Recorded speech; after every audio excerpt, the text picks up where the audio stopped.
If you're tired right now, I might just have the thing for you. The past couple weeks have been pretty hectic, so my sleep has been out of whack. But I have a bunch of videos and bigger projects in the works right now, so I hope this can tie you over in the meantime. That's why I've compiled over 4 hours of old Roblox nostalgia for you guys to kick back, relax to, and maybe fall asleep to. All I ask is you drop a quick like on the video and maybe a cheeky subscribe. Anyways, comment what time you're going to sleep at, since I'm trying to fix my sleep schedule right now. Okay, back onto the old Roblox nostalgia. In this video, I'm going over an iceberg about a large amount of what the Roblox community is deemed old Roblox. Now, what is considered a part of old Roblox can be deemed serious in nature. This iceberg contains malicious Roblox clients, removed features, and much more. Before being warned, sections 3, 4, and 5 may be uncomfortable for some people, so I've added chapters if you wish to skip them. Possible trigger warning if needed. Without further ado, let's dive into the old Roblox Iceberg. Finobi. Finobi was a classic Roblox server, meaning it's no secret that people want to play old Roblox, so fans will emulate the old Roblox clients so they can experience the nostalgia. With Finobi hosting 2012 and 2016 clients, people could go back in time and play Roblox as it was in those years. Finobi was shut down on May 19th, 2021. Grafactoria. Grafactoria was another revival server focused on bringing back the 2008 and 2011 clients to Roblox, but when the original owner left, it was found that Grafactoria had a rat inside of it. A rat being a remote access Trojan, meaning if you were affected, all your files could be accessed and modified to whatever the hacker would want, and he can just steal all your files on your computer. Grafactoria now has a new owner and is now safe to play again. Energy Cell. Energy Cell was the previous owner of Grafactoria, meaning he was most likely the one who had the rat set up inside of Grafactoria. Good Blocks. Good Blocks, just like Finobi and Grafactoria, Good Blocks would emulate the 2009 Roblox client, but just like the rest of them, it too would become shut down for an indefinite amount of time. Retro Studio and Retro Blocks. Retro Studio and Retro Blocks are Roblox games that mimic the 2009 to 2015 clients on Roblox. They are made by the Retro dev team on Roblox. Super Nostalgia Zone. Super Nostalgia Zone is also another game on Roblox that wants you to feel like you were playing old Roblox by mimicking the 2008 client. Super Nostalgia Zone's creator is Clone Trooper 1019, or Maximum_ADHD, and is a Roblox developer and ex-intern at Roblox. Ticks. Ticks, or tickets, was an old form of discounted currency that used to exist alongside Robux from August of 2007 until it was removed in April of 2016. They were able to be earned by free for logging in every day. Tickets were also able to be converted into Robux, and this feature was heavily abused to gain the system, especially during the later years of its existence. 14th of April 2016, Tickets was completely deleted, and any current Tick users had would be erased from their inventory unless otherwise converted into the Robux like previously mentioned. Ultimately, this caused a huge uproar in the Roblox community against the admins, and it was understandable. The announcement for their removal would be announced 1 month before, during which Roblox hosted the Tickspalooza event. This event would have tickets-related items that would go on sale as well. They would release a brand new Tick hat during each day of March 2016. A hat would even be put on sale for 100 ticks 2 months after tickets were removed. Guess. Guess used to be a feature in which you were able to play Roblox without making an account. From the years of 2008 to 2014, guests were only able to speak using Roblox's old super safe chat bubbles, and they weren't able to be seen by other users' chats unless they were also using super safe chat. Since the removal of super safe chat in 2014, guests became unable to communicate at all. You weren't able to customize your avatar, and the only thing you could really do was browse the website and play games. The guest's appearance came to whatever the Roblox profile was wearing at the time, and after guests were removed, after being on the website since 2008, and in 2017 Roblox removed the ability to play as guests, this one feature was what got me into Roblox in the first place. I remember playing Roblox in 2012 as a guest, just playing random games, just using Roblox Studio to build whatever came to my mind at the time. This is where me being the guest, and with my name being guest in game, came from. Me remembering playing The Guest in 2012 made me want to play as a guest again, so that's why on Roblox I'm always a guest. Old Roblox is better. Old Roblox is better is a common argument made by mostly older players who say that old Roblox isn't as good as it used to be. Sure, this is an argument that can be true, but via the tech that is used in modern Roblox games, you can say that just that alone can cancel the argument. But where a lot of these players are coming from is when Roblox had a more community-driven game, where admins used to interact with players, old events such as icons and other seasonal events, contests, gift boxes, tournaments, clans, community-made catalog items, etc. Work at a Pizza Place. Work at a Pizza Place is a classic game made in 2008 about working at a pizza place, and it's still very popular to this day and still gets tons of updates. John Doe and Jane Doe. John Doe and Jane Doe are official test accounts made by Roblox creators David Azuki and Eric Castle in June of 2005. But if you saw my last vid, then you might know that the joins listed on their profiles today are not their actual join dates, due to their user IDs being switched around. Name John Doe and Jane Doe often refers to anonymous male and anonymous female. They are infamous for being mentioned in many fake hacker stories through Roblox history, and are also mentioned in many clickbait videos, which were made in 2016 to 2019. Invite keys. Invite keys were a key in one of those revival Roblox clones, meaning you would have to obtain a key from somewhere just to play them. And of course this created a lot of controversy because invite keys were not obtainable from many people. Sword Fights on the Heights. Sword Fights on the Heights is a very classic game made for the Roblox community in 2008 by ex-admin Shadlesky, which was finally remembered by older Roblox players, for this game introducing a classic sword fighting gameplay that so many Roblox players enjoyed back in the day. The game was dead and broken for a long time until 2018, when Shadlesky came back to his iconic game to fix it, and he still actively updates the game even after the game stopped being played by majority of Roblox users. Roblox trailers. Roblox trailers are trailers that are made by the Roblox team, and there have been many Roblox trailers deemed iconic by the Roblox community, such as the 2006, 2010, 2012, and 2013 trailers. Old Roblox nostalgia. Many users feel nostalgia about Roblox and the many different things that Roblox had done and did before the modern days. Old Roblox YouTube videos. Old Roblox YouTube videos are very easy to find on YouTube, and there's even a playlist containing over 600 old Roblox videos. Old Roblox logos. Old Roblox logos are the old logos Roblox used to have, with them changing every couple of years, and many Roblox players are nostalgic for the old ones. As well, when Roblox changes their logo, a lot of people get mad at Roblox. This especially happened after they changed from this one to this one. Old website design. Old website design is what the Roblox website UI used to look like, and almost every 2 years it changes dramatically to different styles, and most noteworthy about these old designs is that you can identify what Roblox time frame Roblox was in, such as 2007, 2010, 2012, etc. But the website design mostly stays the same nowadays and doesn't look much different from unlike the past designs. As well, many Roblox players are nostalgic for these old Roblox website themes. Novitas. Novitas is another client where you can play Roblox what it was like in 2006, all the way to 2011. Novitas is unique compared to previous clients. Novitas has the ability to have mod support. Novitas is still playable, and it is made by Bidel. Revivals with no patches. Revivals with no patches are old Roblox revival servers that have pretty much zero effort put into them and become dead within a short period of time. Toxic revivals. Toxic revivals are often when a revival community has toxic players who are generally rude to other users. Graphic-Toria replace assets.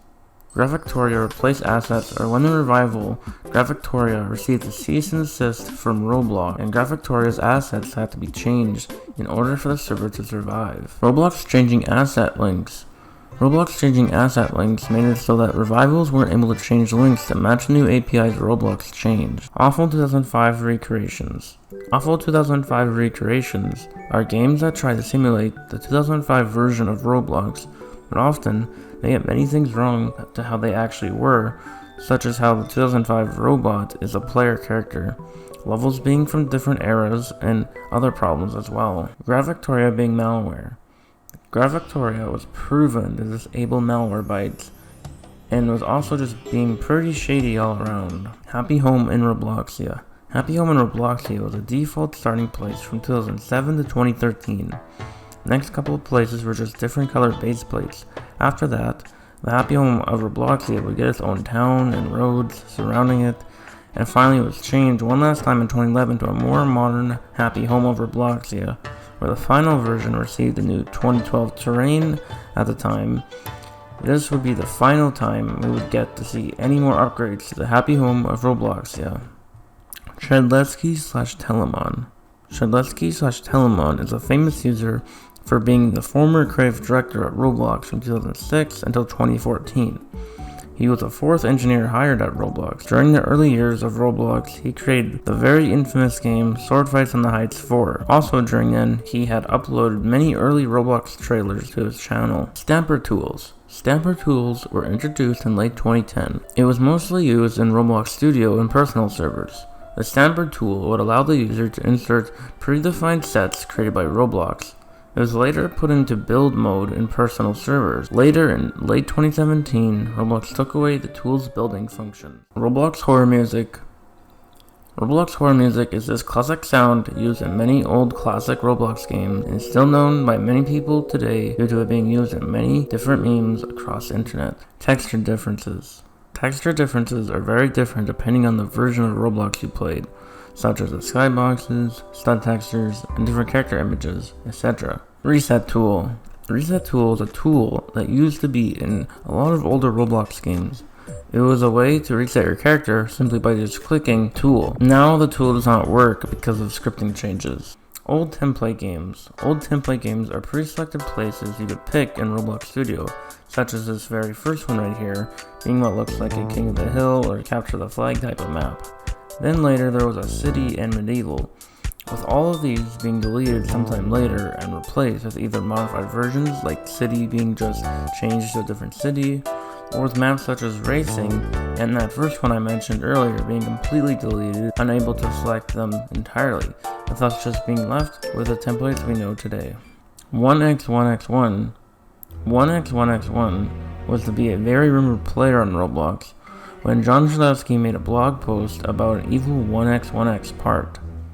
With John telling stories about evil 1x1x1, the reason people thought he was a hacker was because someone who hacked into Roblox would somehow make it rain heads, and he made messages in chat such as, "He's coming back," and 1x1x1 is coming for you. Almost everyone on the server freaked out. After this incident occurred, people like Dignity found a way to insert models and scripts into Roblox games, which caused many Roblox players to believe he had something to do with a quote-unquote hacker group, 1x1x1. Shedletsky later revealed he was 1x1x1, and even to this day, 1x1x1 is still in myth to this day. Old Roblox Client Search. Old Roblox Client Search was a community-based website where users were able to archive old Roblox clients as well as document old Roblox blog posts and even remove features that Roblox used to have. During April 2023, the Client Search made the decision to move everything from the old Roblox client website to Roblox Palooza. PastQ. PastQ is a YouTube channel that makes community content based on the old Roblox community. GoodBlocks IP Incident. GoodBlocks IP Incident was an incident where a hacker leaked multiple people's IP who were using the GoodBlocks Roblox client, causing GoodBlocks to be shut down indefinitely. As of today, the website still is up, but you can't play the old Roblox client anymore. Finobi Cease and Desist Order. Finobi Cease and Desist Order is when Roblox shut down Finobi, a classic Roblox server, causing it to become unplayable forever, with an announcement coming from Twitter and Discord. Converting maps. Converting maps is a feature that Roblox has, so you can convert old Roblox maps to work with newer Roblox clients.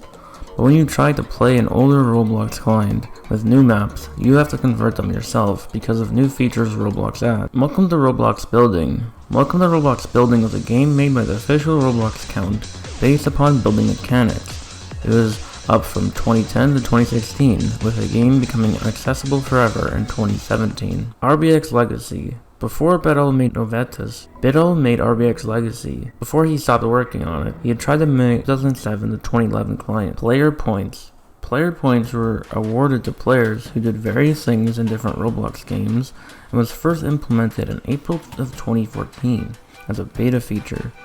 Roblox had a leaderboard system in place that you were able to view on the Roblox website. There were two different leaderboards. One was for an individual game page and the other being the global one, with the most points in total across the website. As we see, Roblox made a system that was heavily abused and people could just make games where all you do is grind for player points, causing the global leaderboard to just be extremely high player points. Due to the system lacking features and a way to prevent the millions of player points being earned because of this, the all-time leaderboard and the day sections were removed in late 2017, causing players to be confused until the leaderboard system was removed in 2018. And player points could still be seen in some Roblox games until 2023, when player points were removed entirely. There was even an item made for player points called the Star Player Headphone. LEGO cease and desist. At one point or another, Roblox had received a cease and desist from LEGO in the late 2000s or early 2010s, due to Roblox studs resembling LEGO bricks during the early years of Roblox. To comply with the order received from LEGO, Roblox would change from more round studs to more square studs, with their logo replacing the LEGO look the old studs had had. Clans. Clans is a discontinued feature where users could create their own clan for 500 Robux. If you bought one, you and your group could earn a ranking on the leaderboard. Clans were removed on January 23rd of 2019, and all users who bought a clan were refunded their Robux. Knockouts. Knockouts was an old feature where you could earn badges based upon how many kills you got in Roblox games. Poker God, a popular user from 2006, was the first person to achieve 10,000 knockouts, causing Roblox to award him the Black Iron Crown Appanage, a very rare and classic hat that only 5 people own today.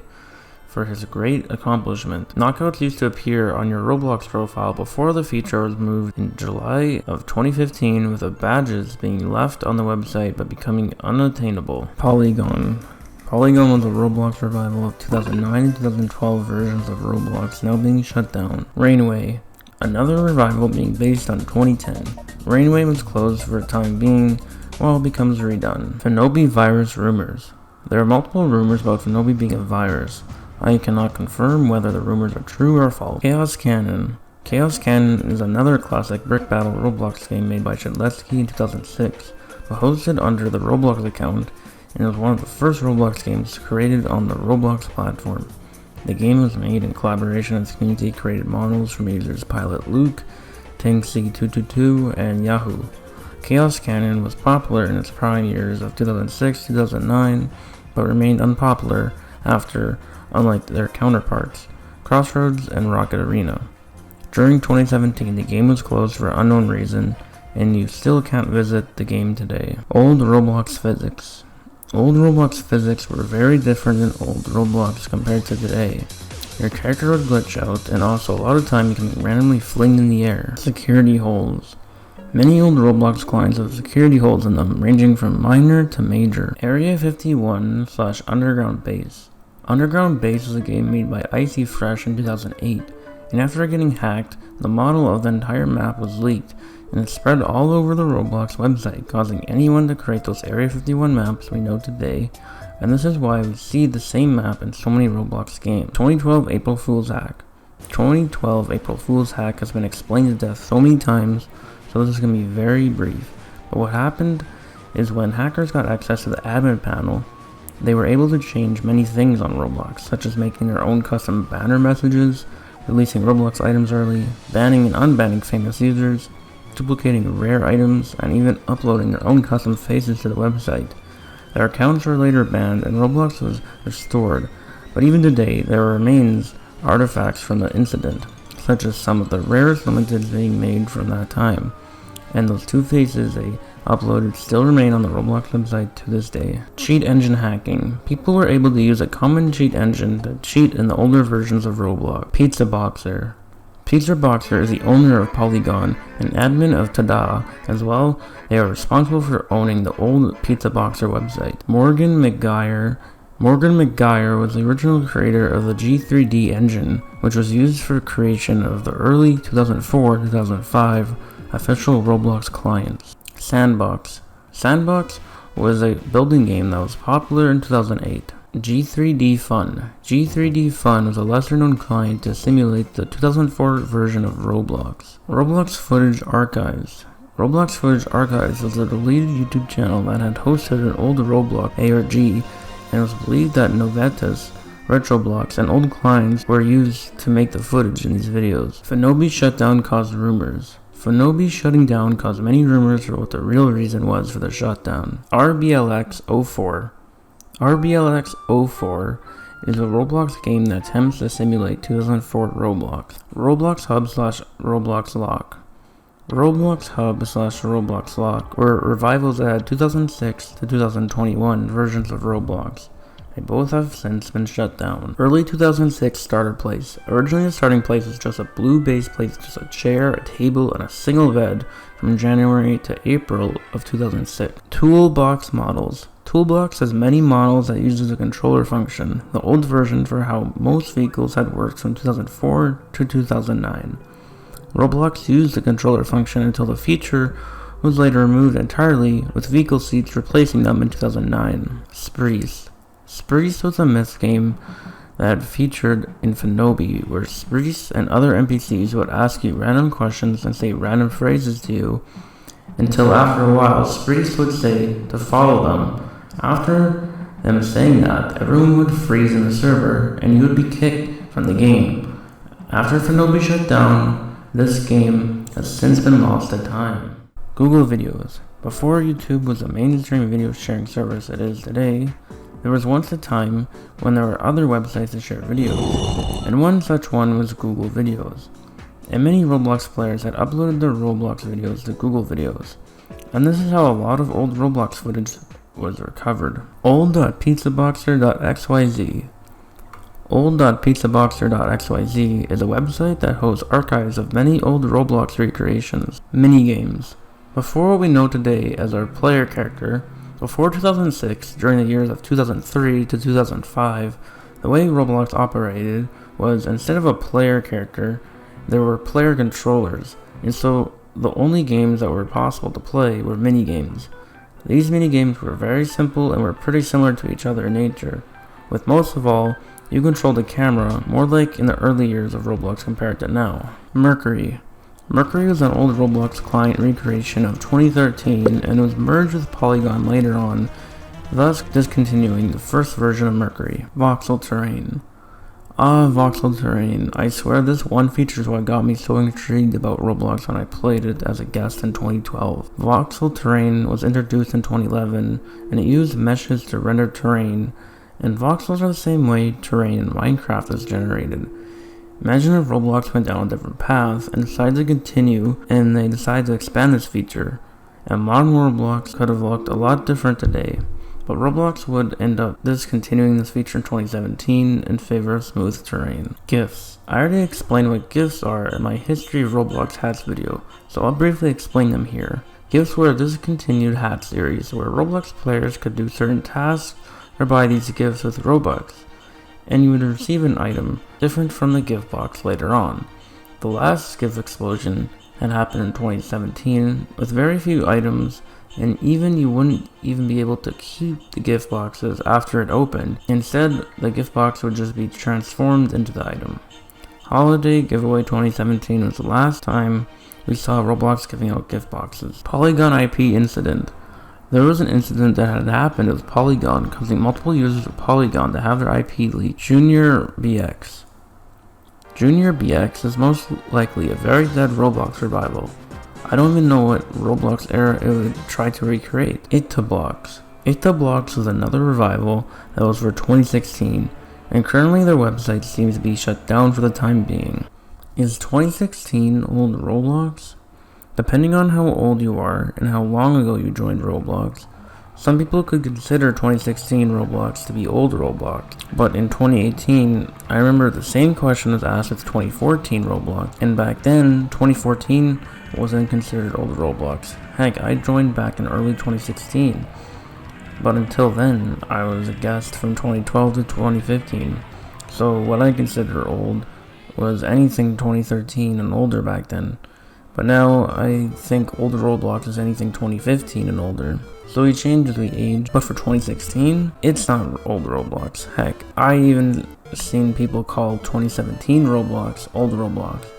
But I think I'll never call Old Roblox 2017. Blame John. Blame John was an old phrase that was started by former moderator for the forum Sorka, formerly XLegoX. It started by an out-of-context quote by him on a forum post. The saying "Blame John" seems to have come from the fact that Shedlevsky had a chance to have complete control over the Roblox website and just wreak havoc over the site without any form of punishment on the site. The phrase had only gained more popularity in 2010 after items released on the catalog such as Blame John, and the protest sign Blame John. Shedlevsky furthermore can be seen keeping the saying alive, with him often wearing the iconic Blame John t-shirt on his Roblox avatar. Still can be seen wearing it today. Nevermore's Blight.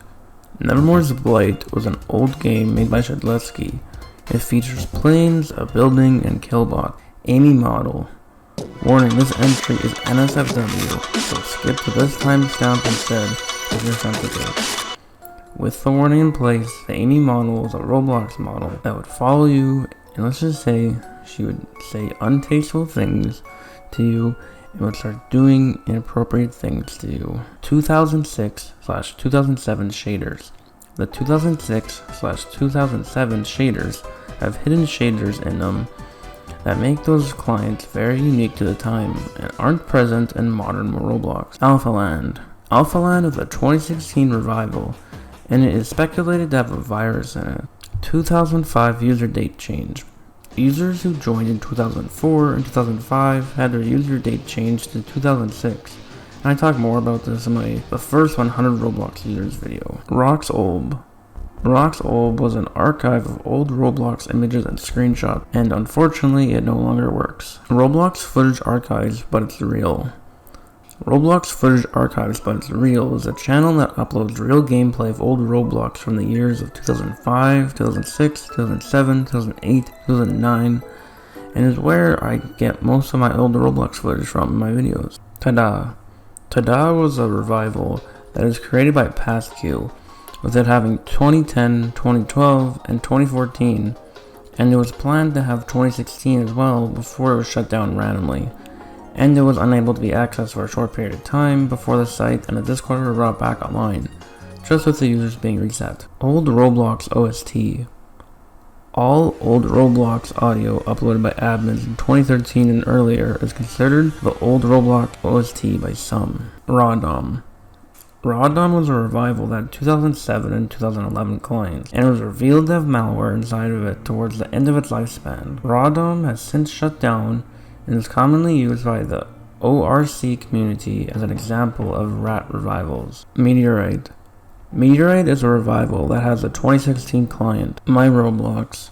My Roblox is a revival on Roblox, with the 2008 client being remade on Roblox. The game used to have a thriving player base, but due to the lack of interest over time, and less updates happening, the game is either always in low player counts or just dead completely. 2012 Studio Exploit. In 2012, people use teleporters to glitch their toolbox or otherwise keep their building tools. This glitch has since been patched. RCC Service. RCC Service is a service that would run old Roblox servers, and it had helped many revivals to bring back old Roblox. Roblox patents. Before Roblox was made in 2003, Roblox had made patents that were already made for it. Ghost Sword Illumina Ascending Glitch. A glitch where if a player spammed the Ghost Sword and Illumina Sword, a whole bunch, you would end up ascending into the sky forever, without ever going to go down until a player would reset themselves. 2005 was based on a website. Evidence suggests that 2005 Roblox was partially based on a website instead of a game. Fake 2004 logo. There's a logo that resembles GoBlox, possibly an old name and logo for Roblox, but this is not real, it is fake. Chronicles of the ORC.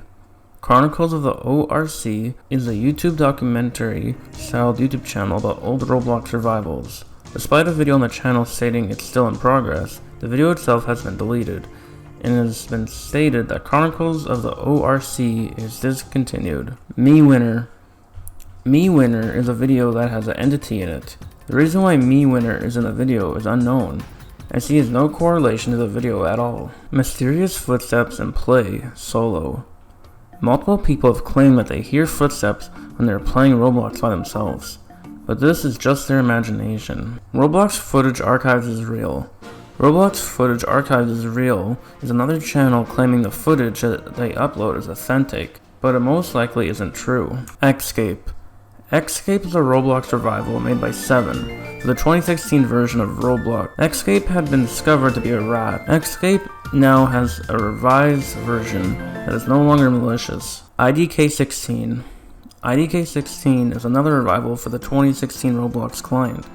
But what makes it unique from the others is this client is for Android instead of PC. StarMarine64 is a YouTuber who makes videos about revivals. Sapo is an old player featured in a blog post featuring the first hair being tested on Roblox in 2007, and hair would not become a feature until 2009. Mike Rayhawk is a concept artist for Roblox from 2005 to 2009, and he even was the person who made many of the first Roblox graphics, such as these ones here and the original 2006 Roblox logo. Tada IP leakage. On April 2nd of 2022, user XIXI used an exploit into Tada's clients and was able to steal other players' IPs and leak them. Account creation message. Builderman used to send you a message when signing up during Old Roblox instead of Roblox. The Pit is a rumored Roblox game. It had consisted of a green base plate and a giant pit, and if you were to jump into the pit, the game would close and your Roblox account would become banned with the message, "You are not welcomed here." Fake 2006 build was alleged the 2006 build of Roblox, but in reality it was fake. Old Roblox Wiki. Before the Roblox Wiki fandom and developer.roblox.com, there was an old Roblox Wiki for Roblox. Super Safe Chat. You might have heard of me speaking about this feature earlier. Super Safe Chat was added in March of 2007 for Roblox to comply with COPPA. It made it so that users who are under the age of 13 from typing custom messages in chat, as well as seeing custom messages and chats from other users. The way it worked, it allowed users another way to communicate in Roblox via pressing this button on screen. You say a whole bunch of random predefined phrases from subtopics within it. Super Safe Chat was an old remedy of the past and was removed in 2014. Polytoria used to be a Roblox revival. Before Polytoria was an old Roblox ripoff, it used to be a revival. Interactive Physics. Interactive Physics was a precursor to Roblox that started in 1989. Forgotten old Roblox games.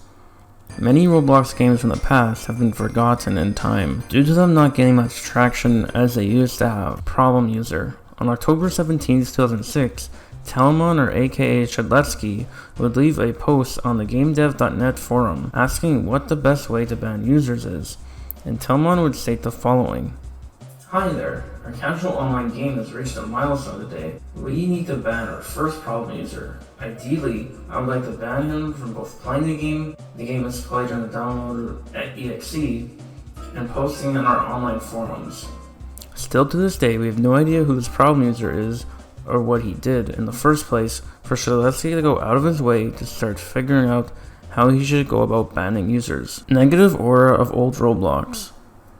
When people discuss old Roblox, sometimes people say that it has a negative aura and can possibly evoke negative emotions. Controllable characters planned.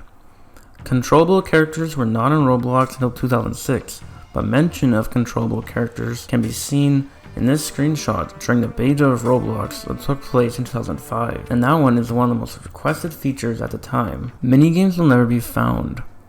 There's a large chance that the original minigames seen here in 2004 and 2005 that were the first Roblox games are most likely to never be found, either because original minigame IDs can't be located, lost, taken down, moved, or even hidden. R15 existed in 2016. If you look at the files of late 2016 builds, you can see R15 appear as well. R15 was also available in a few testing places before the official release. The original Roblox community is dying. Some people think that the old Roblox community is dying. I believe people think this way because as the older players from that time get older and move on to other things in life, the ORC community is dying. While this could be true, many new Roblox players are interested in old Roblox and therefore want to join the community. So this counteracts the previous argument. _EC. By typing the command _EC on your keyboard was the previous way how you used to reset your character in older versions of Roblox prior to 2013. This feature has since been replaced by the reset button in the Roblox menu. Old Roblox Psychops. This is pretty much the idea of Roblox hiding information about their older clients, such as the neoclassic and classic avatars that don't even resemble old Roblox clients. An example of this being Mike Greyheart's never seen before player concepts for avatars that were possible to become avatars in the future, with these avatars being nothing more than concepts from February and March of 2006. Ultimate.rblx is a place that is rumored to have every asset from Roblox, including ones that have not even been made yet. This came from a myth in the RFA Mythverse community. 2005 will never be found. The real 2005 Roblox client possibly might never be found because if 2005 was based on a website instead of a client, then there's a chance that the 2005 version of Roblox might not be found completely. RFA Dynablox beta build leak is real. Dynablox beta build was leaked in an RFA video known to have a dead mega.nz link. However, there are multiple people who claim that they got a copy of the leak before it became invalid. There's a possibility that the leak could have been real perhaps. 2005 client is a cognitohazard.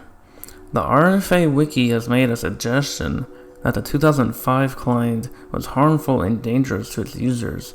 This, however, is unknown due to the 2005 client never being found. eBlocks is a supposed name for the beta of Roblox and was proposed by the client search. Also during October 2003, on David Baszucki's website, www.baszucki.com, mentions the name eBlocks. The truth about old Roblox. Okay, you really want to know? Well, you're not alone. Since 2006, you were never really alone. Those RFA videos, those were the actual recreations of what the creator saw. Telma never really quit Roblox. It was all just an excuse for more people to play. MeWinner, Sprees, Problem User, those are all just players who found out about the truth and now trapped in the game forever. That 2012 studio hack, that was just a warning from a trapped player who knew how to time travel. You know, the forums were shut down for a reason. One leak of the truth and everyone would realize, and you know, I was wrong about the minigames never becoming found. All of them, and I mean all of them, are memetric hazards designed to kill players who found out the truth. Telemon, he's in on it. Those are those bots. All those bots. And oh, all that red static? It was an actual part of the 2005 client. It was not just an ARG. Anyways, back on track. The truth about old Roblox. It's all a facade. You're always being watched. Every time you play old Roblox, all your data is being transferred onto the... For long as Roblox has been around, new features have been added and removed. Today, I'm going to be covering an iceberg chart with over 70 removed Roblox features, going from most popular to obscure.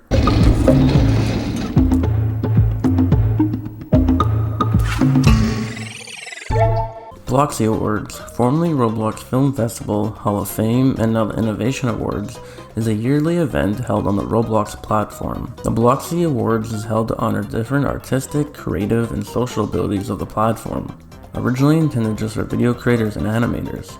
While Bloxies have expanded to include artists, social media influencers, and game creators.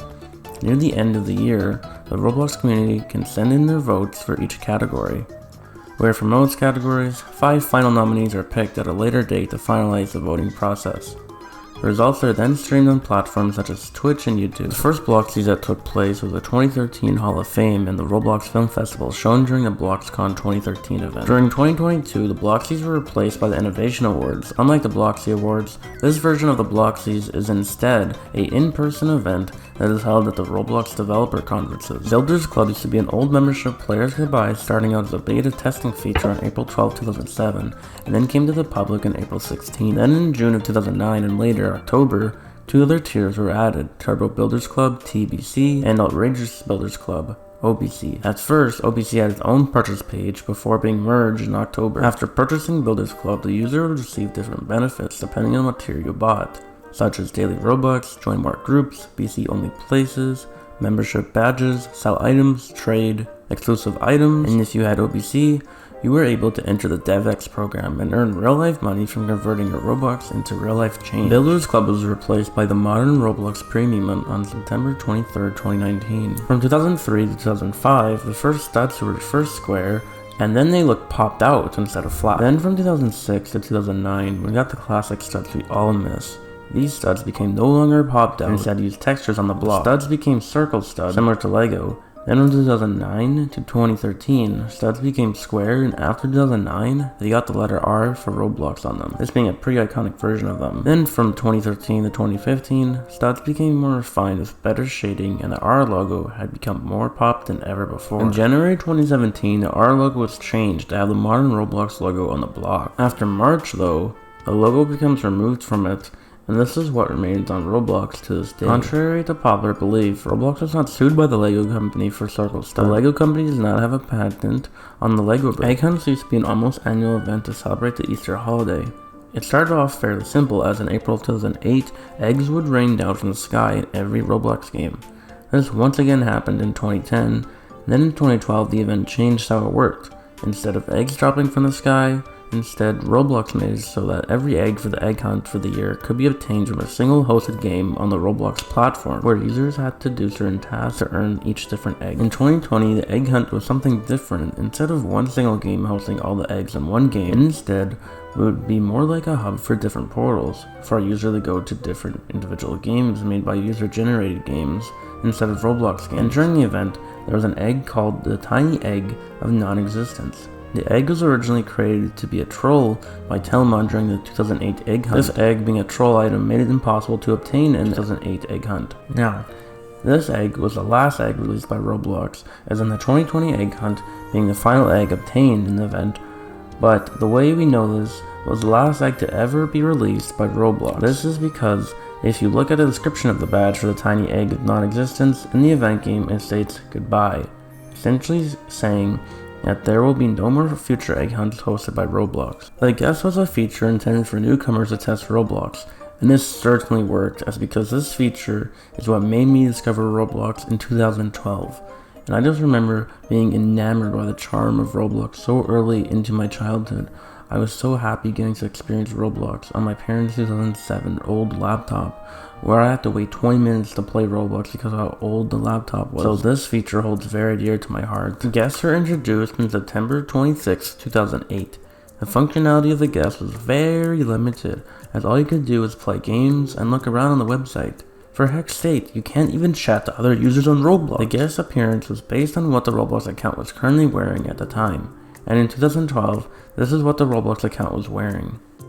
Guests were removed on October 2nd, 2017, but I didn't care. I continued to wear the guest avatar on Roblox because it reminds me of me during that simple time in my life back then. Luabu, also known as Roblox China, was a mainland China version of Roblox. Luabu was released on a mobile app for iOS and Android on July 13th, 2021.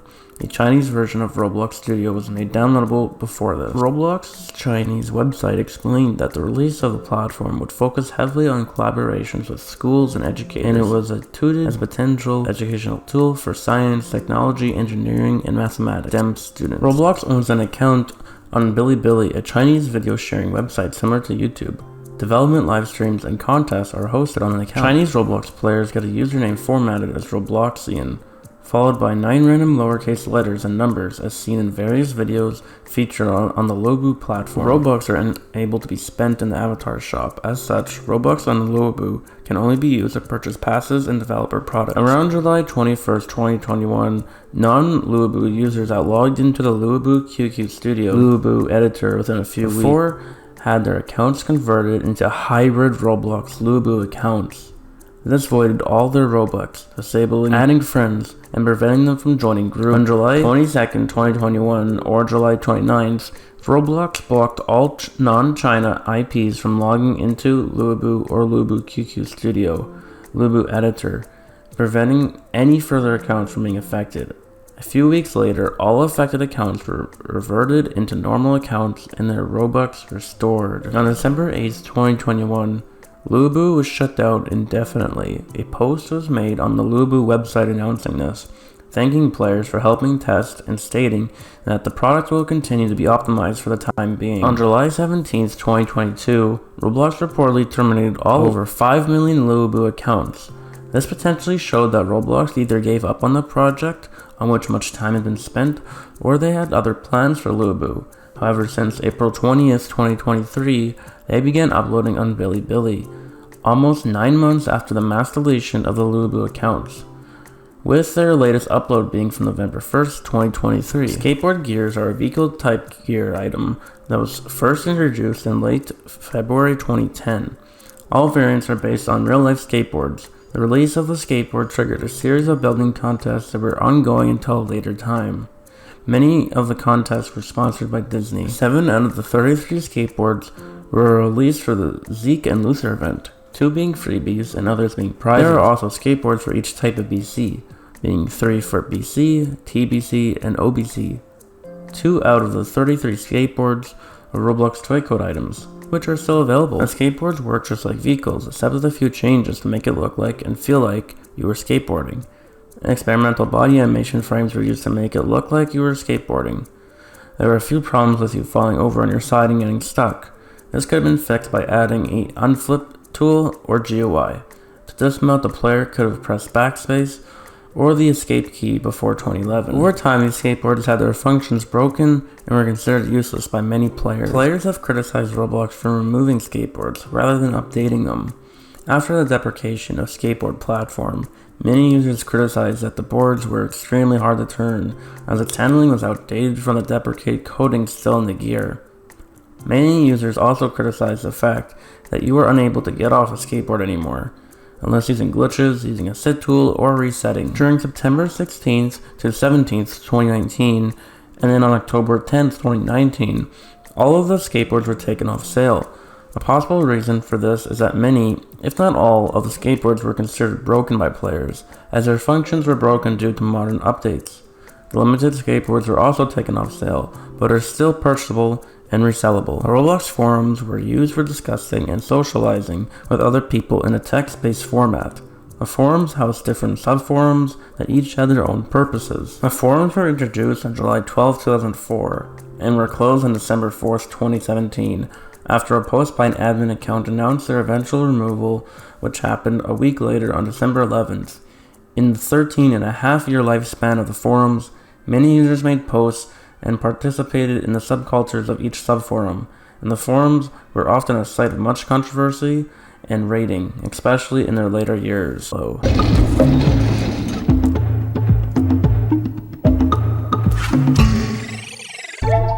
The Bloxer badge was a badge released on December 22nd, 2006, and was awarded to players who reached at least 250 knockouts, and more knockouts than wipeouts. On October 14, 2014, the badge icon was updated to a more modern description of it. On July 10, 2015, the badge was retired along with the combat initiation and warrior badges, because the features built on became outdated, and people were abusing places to get free KOs and WOs. The Builders Club badge is a Roblox badge that was rewarded to players who had an active Builders Club membership. It showed the Builders Club hard hat next to a blueprint and a set square. The membership badge is no longer obtainable due to the membership being succeeded by Roblox Premium. A knockout, abbreviated as KO or KOs, is when a player destroys another player's character by bringing their health bar to 0. Some games contain weapons or gears, which are used to battle other players. For example, swords are usually found in sword fighting games, with knockouts usually being the main objective. Sometimes a player can knock out another player even if they themselves have been knocked out. This can happen due to lag, or the user's weapon may be able to harm players even if the user's character is dead. For example, a rocket launcher's rockets can knock out other players even if the user is dead. Players use their own gear items to kill others in many places that allowed gear, considered as griefing.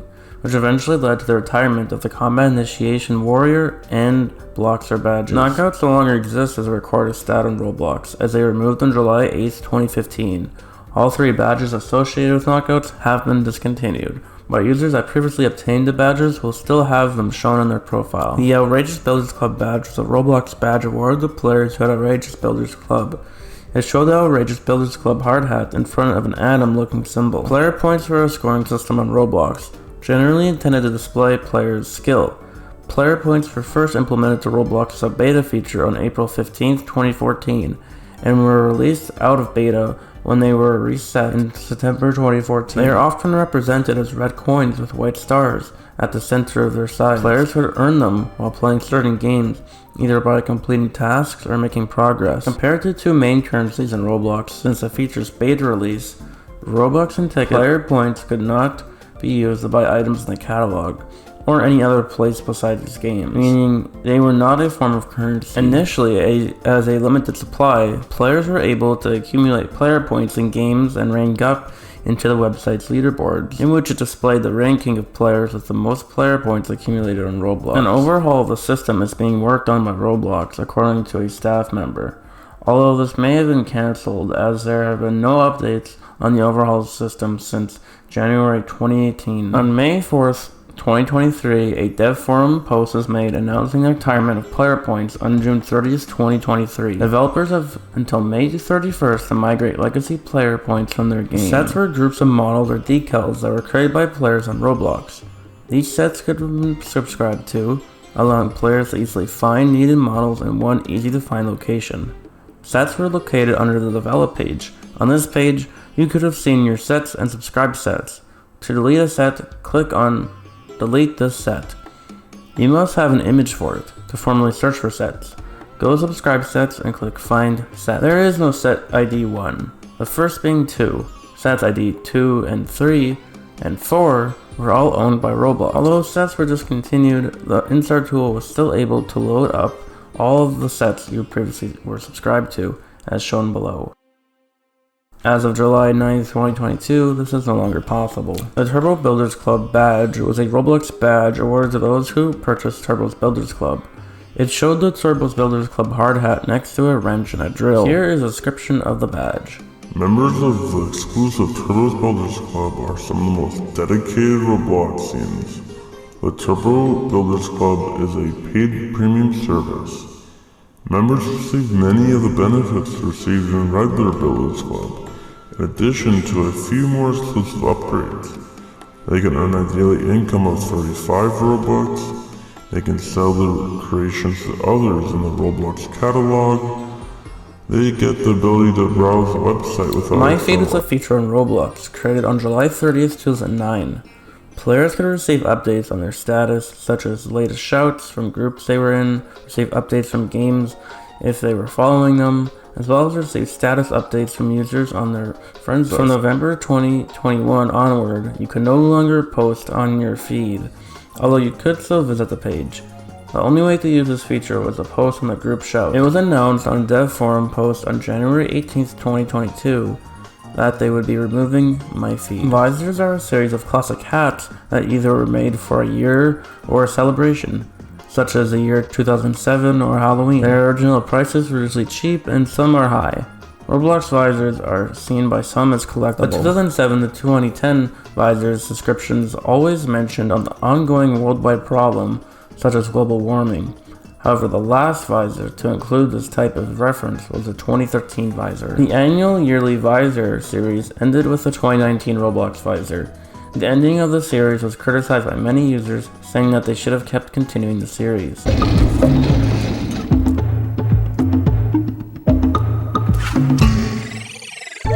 The Ambassador program acted as a Roblox referral system members to gain more tickets. The program was released on April 22, 2009. Players were required to link Roblox via other websites, and each link would award all players 2 tickets per domain.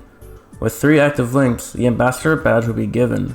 A cap was set at 50 links for all players to prevent abuse of the system. In 2009, the well-connected gift of Linkmaster, which could also be purchased for 400 Robux or 4,000 tickets on the Avatar shop, was given to users who were in the Ambassador program. On March 6, 2012, Roblox announced that the Ambassador program was discontinued, and in 2014, Roblox admin Gordon Rocks24 announced that the Ambassador badge would be deleted and removed from all profiles, a decision that was met by heavy criticism from the Roblox community. BC exclusive items are items that could only be bought by people with Builders Club. However, unlike BC only places, Turbo Builders Club and Outrageous Builders Club have their own exclusive items as well. With the more expensive memberships, such as Turbo Builders Club and Outrageous Builders Club, users with those memberships could purchase the premium content from the lesser membership. Most packages, as well as a few hats and gears, are premium items. Players who have once earned a premium item but subscription for any type of Builders Club ended would still let them keep that very premium item. They were removed at the end of April 2019. The Combat Initiation Badge's description reads,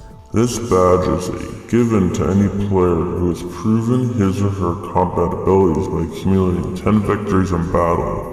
Players who have this badge are not complete newbies." The Combat Initiation Badge was a badge attainable by getting 10 knockouts on a game, which used the classic Roblox leaderboard script. It was one of the easiest badges to obtain as a user on Roblox. On July 10, 2015, this badge was retired along with the Warrior and Blogger badges due to it being built on an outdated feature and people were using places that give knockouts to players. Players who had it can keep the badge, but is no longer obtainable. If we calculate, only 2.87% of accounts on Roblox as of November 7, 2021 could have the ability to achieve this badge before it was retired. Gift accessories are a type of accessory that rewarded owners of a gift with another accessory. Gifts were usually given to players when they completed a specified task within a limited amount of time, such as accumulating over 1,000 place visits. These tasks were not disclosed to the players, which often led to players creating theories about how certain gifts were earned. After a certain amount of time, players who had not earned the gift could purchase it for Robux. Once the sale period ended, the gift opened. Any player who owned the gift at the time it opened would receive a specified prize. Typically, gifts that were more difficult to obtain were priced higher and released more desirable gifts, such as a Dominus. Now, new gifts have been released since 2017, and it's assumed that gifts have been discontinued. Let's Make a Deal, often abbreviated as LMAD, was a Roblox subforum dedicated to discussing trades and making deals with other users. LMAD had over 37 million total posts and around 5.6 million threads. That made the most popular forum on Roblox. Let's Make a Deal was located under the Clubhouses category on the Roblox forums. Like the Clans and Guilds forum, LMAD received a heavy amount of criticism because of the fact that a large portion of its threads was off topic. The main purpose of LMAD was to try and buy and sell limited and limited U items for the best prices possible. And Let's Make a Deal, players often used to barter and negotiate trades and the prices of limited and limited U items. After deals were negotiated, players used the trade system to buy and sell the items. Another large item of discussion on Let's Make a Deal was players setting values for many items, both new and old. Many non-limited deals also took place in LMAD, including group selling and exchanges between items / Robux and real-life money, despite being against the rules. Understanding LMAD jargon can be difficult for those unfamiliar with a subforum. A list was published by Reese McBlocks, listing common terms and abbreviations, but was later removed on account of being outdated. Some of these terms are LPP, lowest price possible, OP, overpay, rare, a limited item that has a very small amount of copies in circulation, etc. There is a Let's Make a Deal salesman toy that is based on one of the older outfits of the richest Roblox player from the LMAD forums. Link 199 used to work. Let's Make a Deal was seen as a driving force behind the trading economy while it was around. However, many users and non-users alike often found it to be quite a toxic community. There was usually some sort of drama between users that was also made public business due to the users posting about their dislike for each other on LMAD, which also turned people away from the subforum. LMAD would disappear the same day the forums did. Outlines were black, pixel-shaded edges that appear on the edges of parts. In August 2013, it was announced on the Roblox blog that outlines would have an option to be disabled. Setting the outlines property of lightning to false, which disables all outlines in a place. Setting the surface type on one of a part's surface to smooth no outline, which disables outlines on the four edges adjacent to the specified surface. On June 12, 2019, it was announced on the developer forum that outlines would be deprecated. And on July 1st, 2019, they were fully deprecated. As of May 19, 2020, outlines have been removed. The Warrior badge is a Roblox badge given to players who had at least 100 knockouts. On July 10, 2015, the Warrior badge, as well as the Combat Initiation and Bloxer badges, were retired due to the feature it being built on was outdated, and that people were using places to rank up on KOs and WOs. If we calculate, only 2.87% of accounts on Roblox as of November 7, 2021 could have the ability to achieve this badge before it was retired.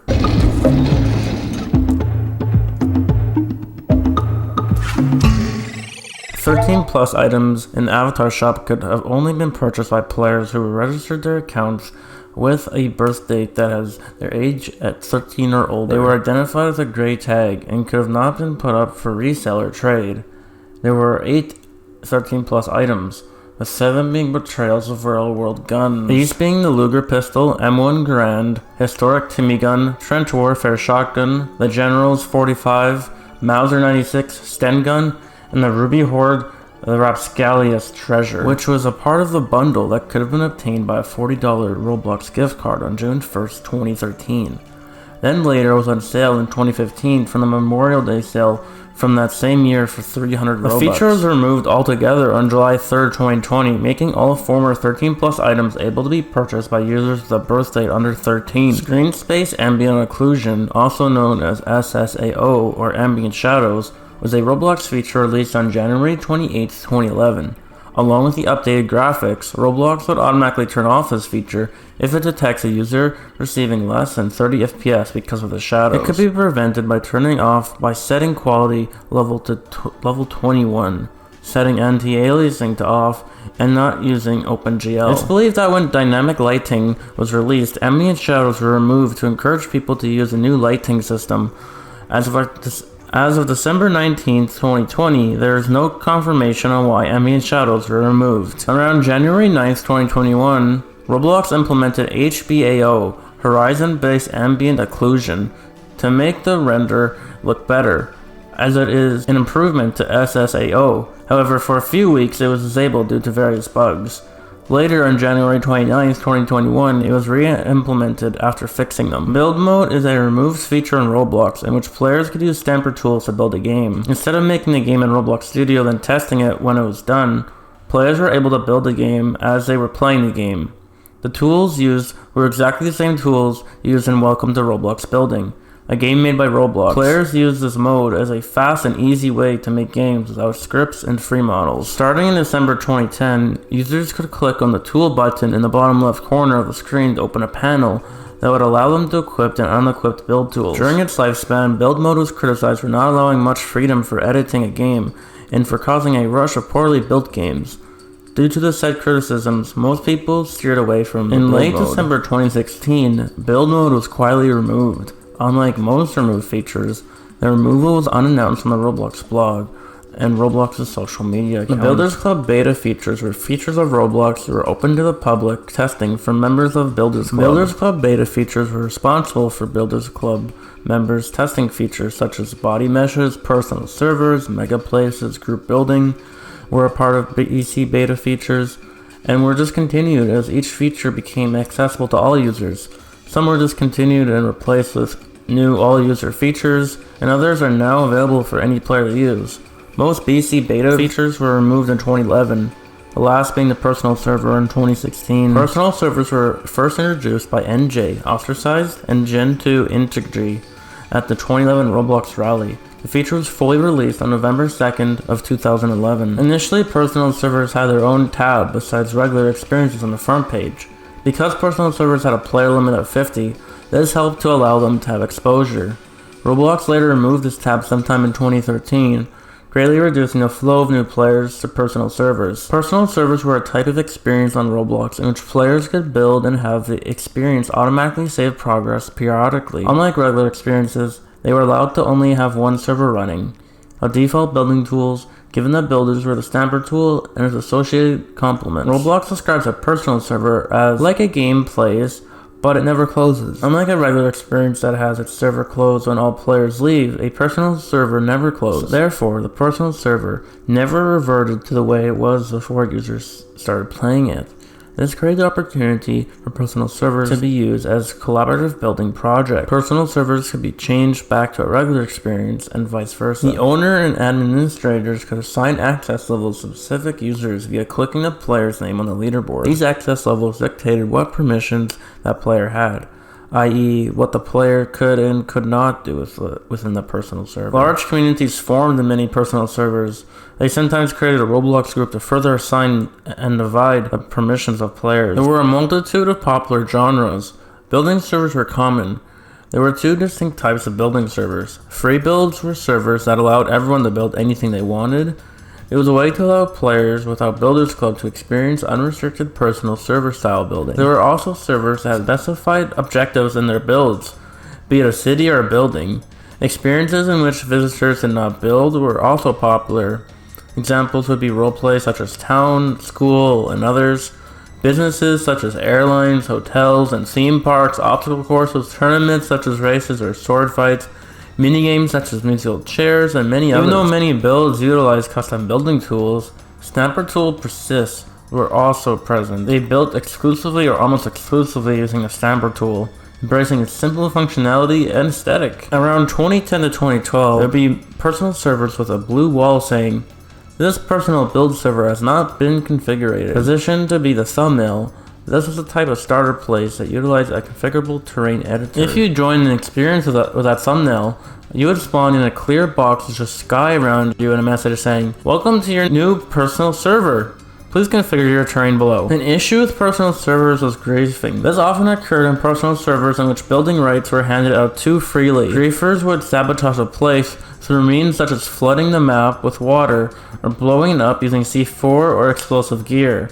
However, this was easily remedied. All that was needed was to simply remove the building rights of the known griefer to prevent further damage from the individual and revert to an earlier version before the griefing to completely restore the map to its previous form. Personal servers are often claimed to be a useless feature. Those of that opinion often say that many types of experiences popular in personal servers could be done in normal places, such as quiz experiences, RP experiences, and minigame experiences. This argument overlooks several things. While these experiences could also be created in regular experience, personal servers provided a simple and easy way for a host to manually operate the experience. In contrast, regular experiences generally automated the processes using scripts, which was not nearly as easy to implement. In addition, host interaction is often a desired thing, not a compromise. Another argument was that the personal servers were a poor collaborative development tool.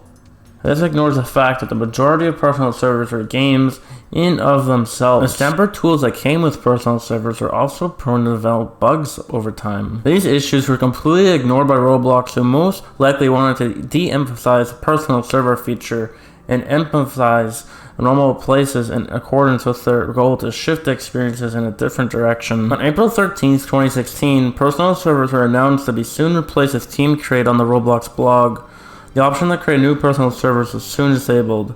Personal servers were removed and converted to regular experiences on June 8, 2016, according to a message from Roblox and on the forums. On October 27, 2016, build mode was also removed, disallowing the creators from continuing their builds personally. Play Solo was a feature in which a player could access a place and edit it in a single player mode, unable to play with any other people in the mode. When this mode existed, owners of games could always play in this mode in their own games. However, the Play Solo feature would not be available to the public unless said place was uncopyrighted. It was similar to build mode.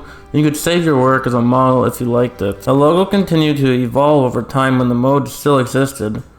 The most iconic logo features a green rounded rectangle button with a dark green letters featuring Play Solo, with a user looking similar to the classic look of a Builder Man, but with a different hat. The last logo was just light green letters saying Play Solo.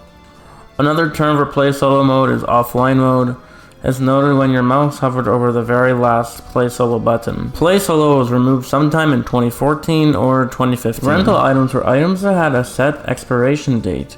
They were introduced on June 3rd, 2009. Mini gears did have expiration times, not limited to gears but other catalog items. Some sponsored items such as the Flintstones car and the Amazing Spider-Man are rental items.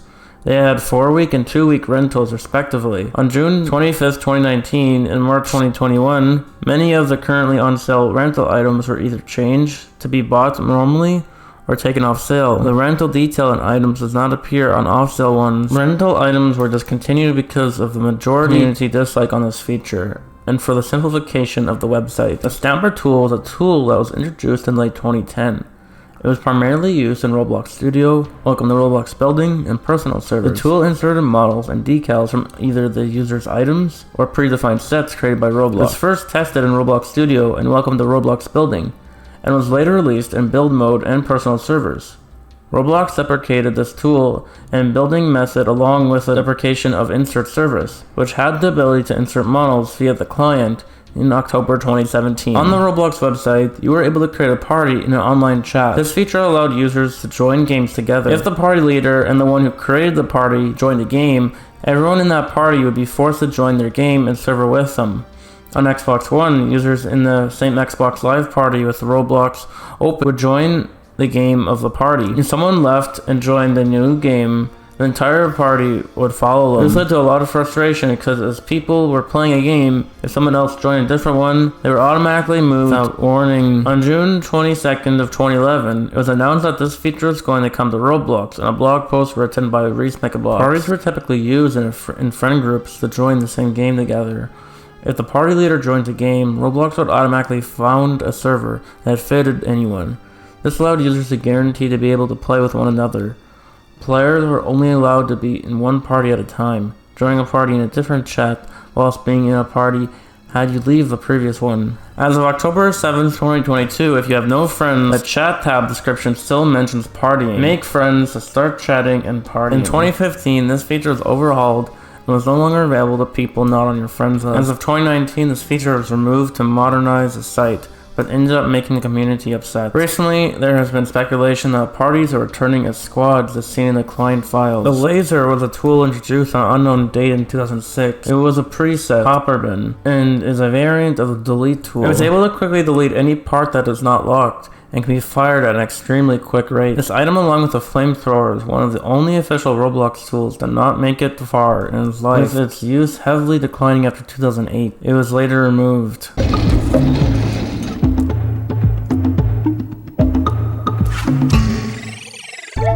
Reminder: similar to a warning, the user's account is disabled and can be reopened immediately by agreeing to the terms of service.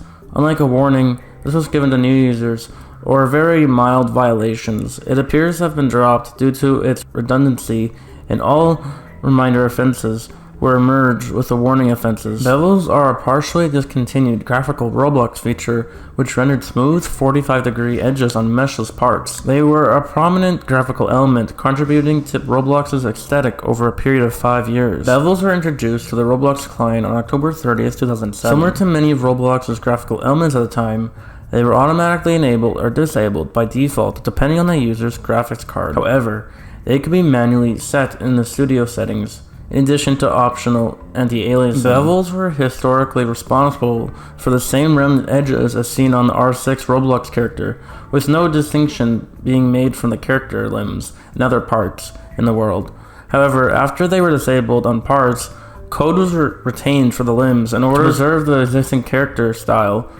As such, they continue to have a limited presence on Roblox and may not be considered entirely deprecated. In early 2013, Roblox began undergoing a gradual shift towards a more modern visual aesthetic. As a result, part bevels were removed on April 4th, 2013, ultimately being replaced by outlines, which would later be deprecated as well. In a Roblox blog posted by Gemlocker, the following reasons were stated. We've turned off bevels, they hurt performance and don't fit our vision for the future look of Roblox. And shipped new rendering code that improves performance, particularly in the context of rendering static environments on slow and or dated hardware. Gemlocker. Builders Club Only Places, commonly known as BC Only Places, was a feature added on December 30th, 2010. It allowed Builders Club members of Builders Club, Turbo Builders Club, and Outrageous Builders Club to make their place available only to members with a premium membership. In other words, users that aren't subscribed to Builders Club were unable to access these places. If a user would search for a BC game, EX Sandbox BC, they will see a BC hard hat icon at the corner. which means that the place is BC only. Popular BC only places were shown at the top of the game page. These places were added for BC members only in both online and solo mode. These places would pay the place owner 10 tickets, rather than giving 1 ticket for every visit. In the forums, Rethink Blocks told users to make another place for non-Builders Club members. If a user was not in Builders Club and attempted to join a BC only place, a message would pop up saying, "You need Builders Club for this. Builders Club membership is required to play in this place." It was common for BC only places to have a similar or identical non-BC place. In June 2015, the BC only places section on the games page was removed. Shortly after, Shedlesky announced the reason being they made no profit from them. The reason was that the owners of BC places had a non-Builders Club copy, so people would just play the all members plays, thereby maximizing the owner's profit. The feature was poorly received because of the way Adam spoke about non-Builder Club players, an issue causing mass protests of the feature by non-premium players. Ironically, many Turbo/Outrageous Builder Club members also protested about the feature, even with a few noteworthy protests by OBC Stickmaster Luke regarding the issue.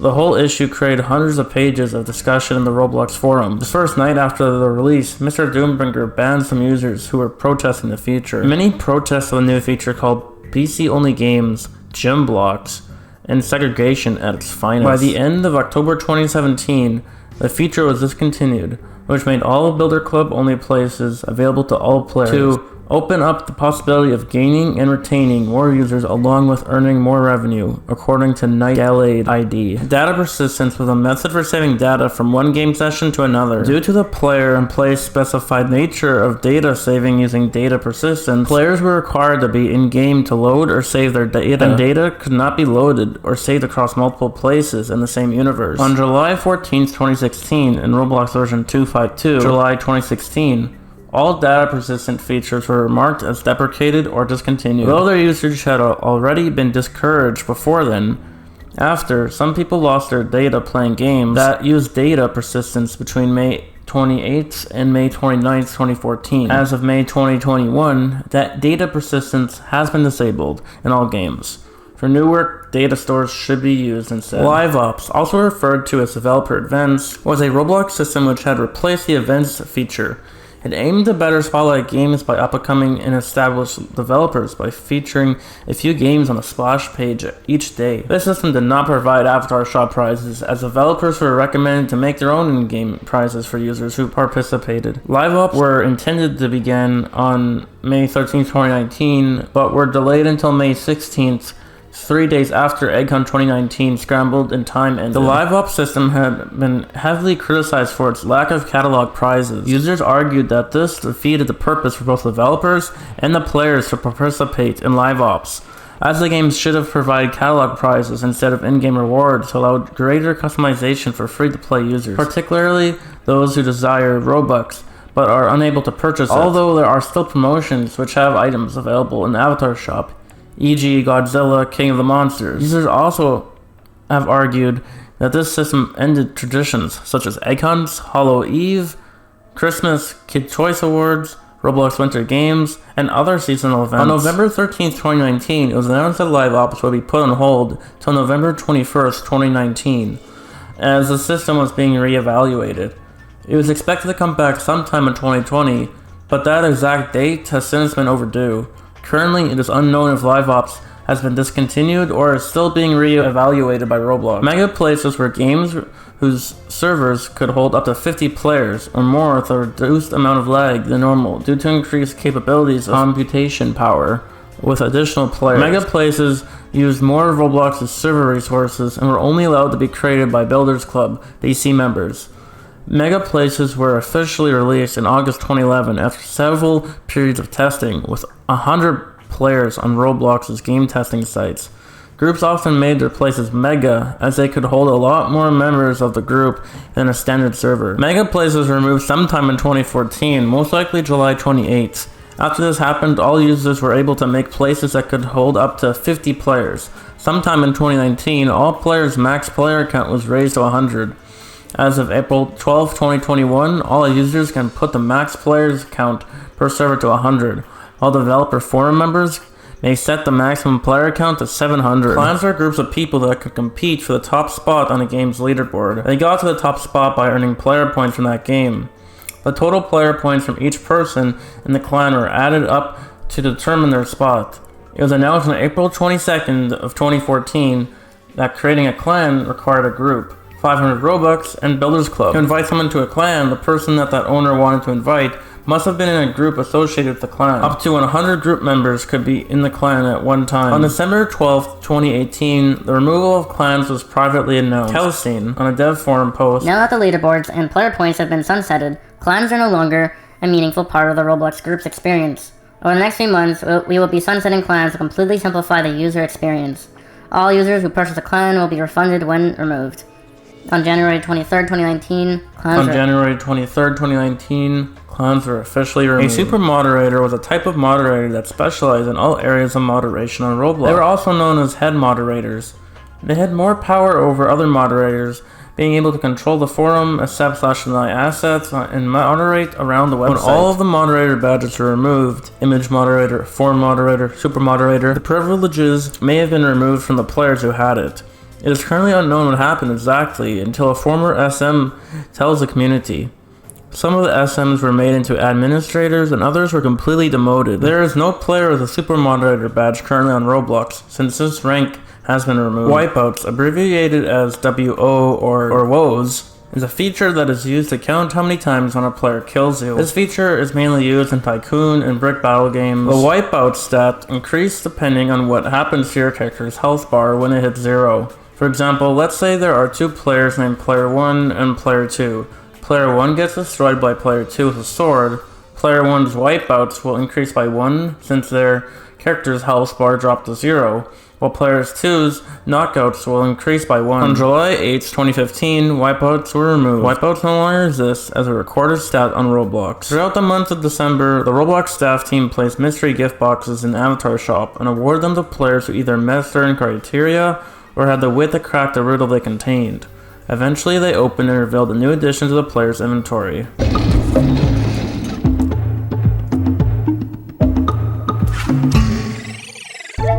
The forum purge was given to some accounts in certain situations where all of that account's forum posts from the Roblox forums would suddenly become deleted. The Accelerator program was a professional development program that offered developers an opportunity to work with Roblox producers to develop and release an original game. The program would last 12 weeks.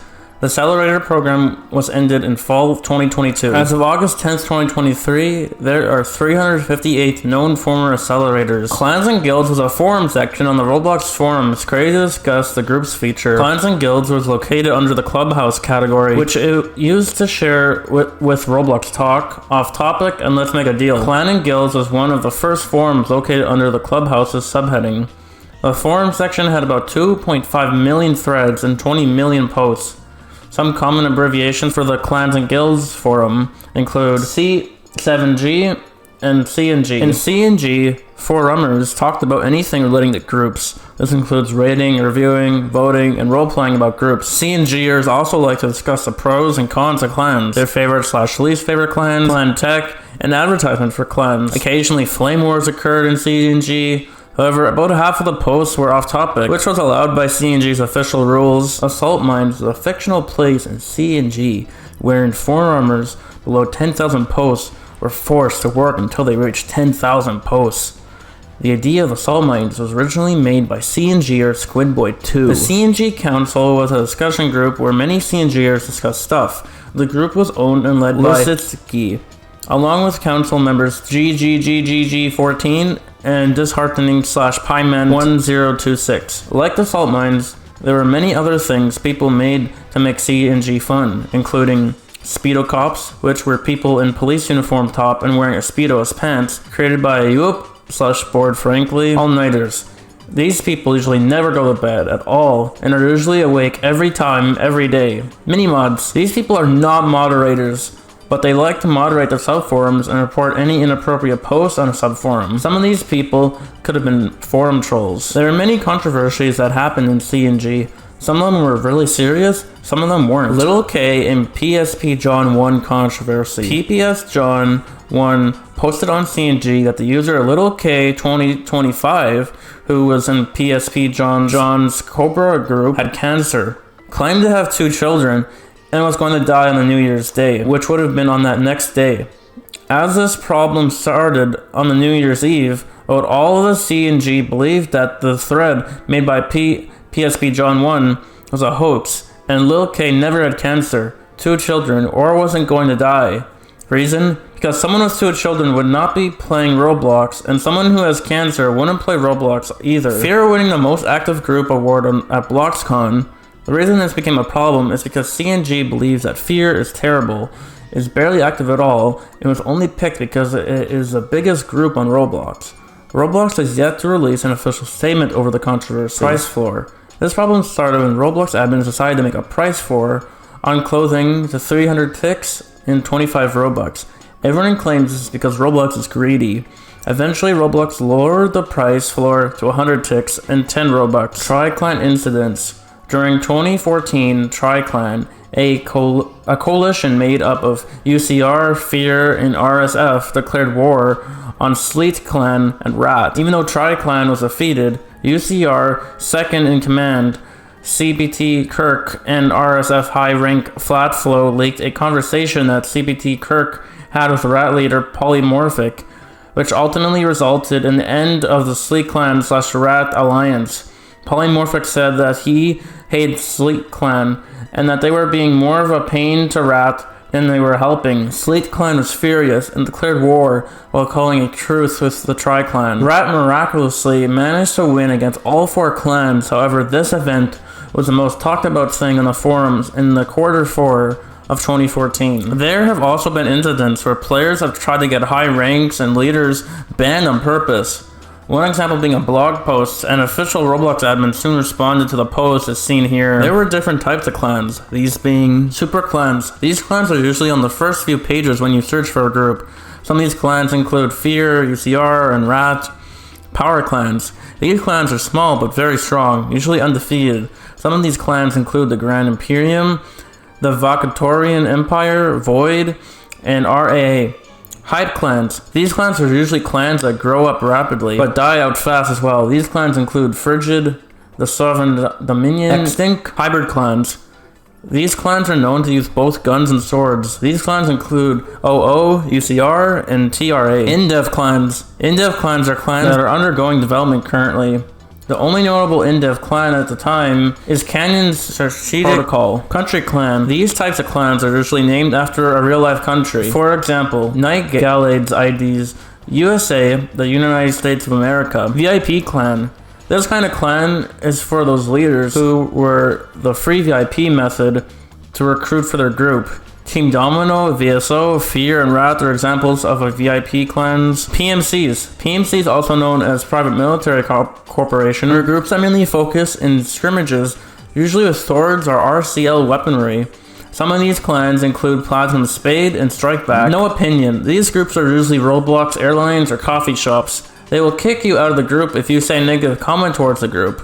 Some of these include Rainier TM and Frappe. In January 12, 2011, collision sounds were added. Physics-based collision sounds are a discontinued Roblox feature. Sounds will be played upon interacting with parts in experiences. For example, if a user falls from a somewhat high place, collision sounds will play. The same will happen for parts touching each other. This feature was silently discontinued. Many players protested the feature's removal. Some believed it made experiences sound quieter. In 2014/2015, collision sounds were removed. Experimental mode was a label placed on experiences that did not have server replication filtering, also known as filtering enabled, or simply FE enabled. This label was to warn players that the experience less secure than experiences that were not in experimental mode.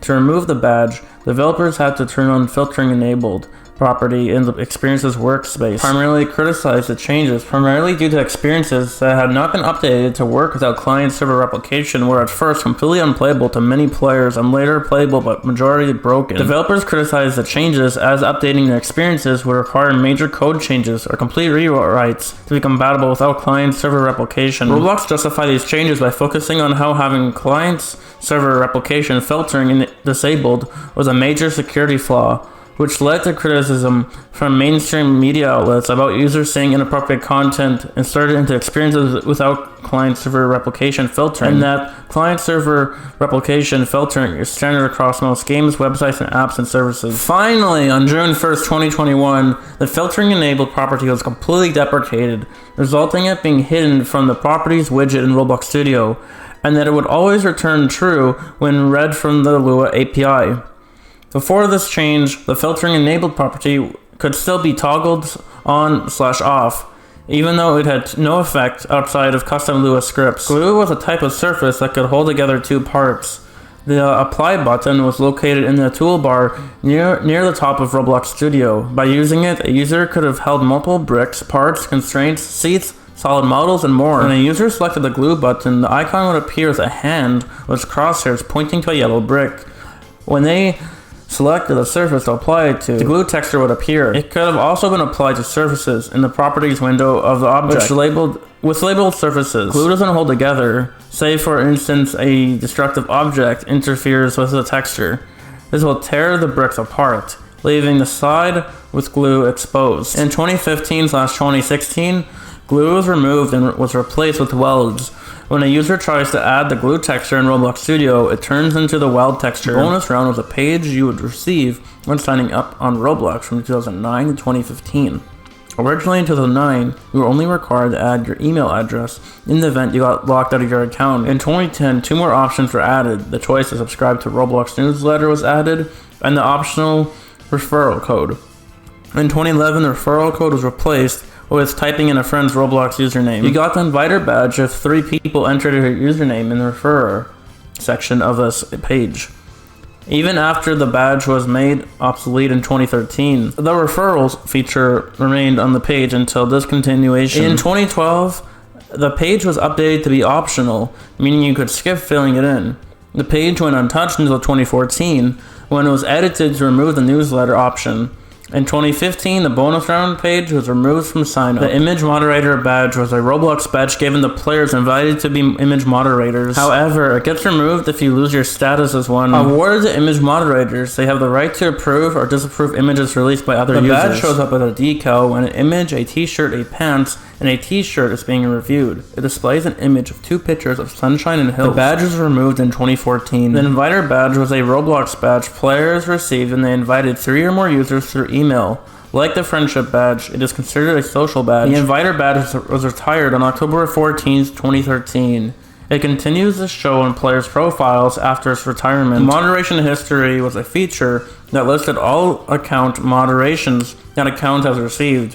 It was initially available exclusively to only parent accounts, allowing parents to see the moderation history of their supervised accounts, but later became available for any user to access on the account settings page after parent accounts were removed. Every time an account is moderated, the time and type of moderation action, as well as warnings, reminders, bans, and appeal terminations, and the time it was lifted, are displayed alongside a message from the moderators. The message is usually a generic warning, although users may occasionally receive personalized moderation messages.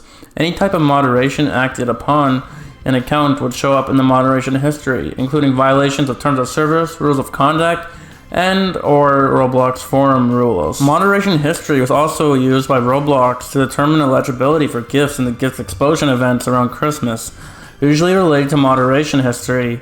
The gifts that involve moderation history require users to not have been moderated during a specified time frame to receive the gift. These include the active gift of chill and the cool gift of nice and busy users. The 2 rewards from the gifts were the active and chill snowman and winter style scarf and hat, respectively. This feature was removed in 2016 and is no longer visible on the settings page. Their moderation staff are always able to review moderation history. They are used as a badge of honor by users who received many bans and warnings, and who subsequently showed off their moderation history on the forums. although this act was against the rules. The parent account was a type of account that was intended for parents and could be used to manage and supervise normal user child accounts. It was introduced in November 2008. The Manage Child Accounts section displayed a list of all child accounts currently attached to the parent account, along with an image of their avatar and last seen date.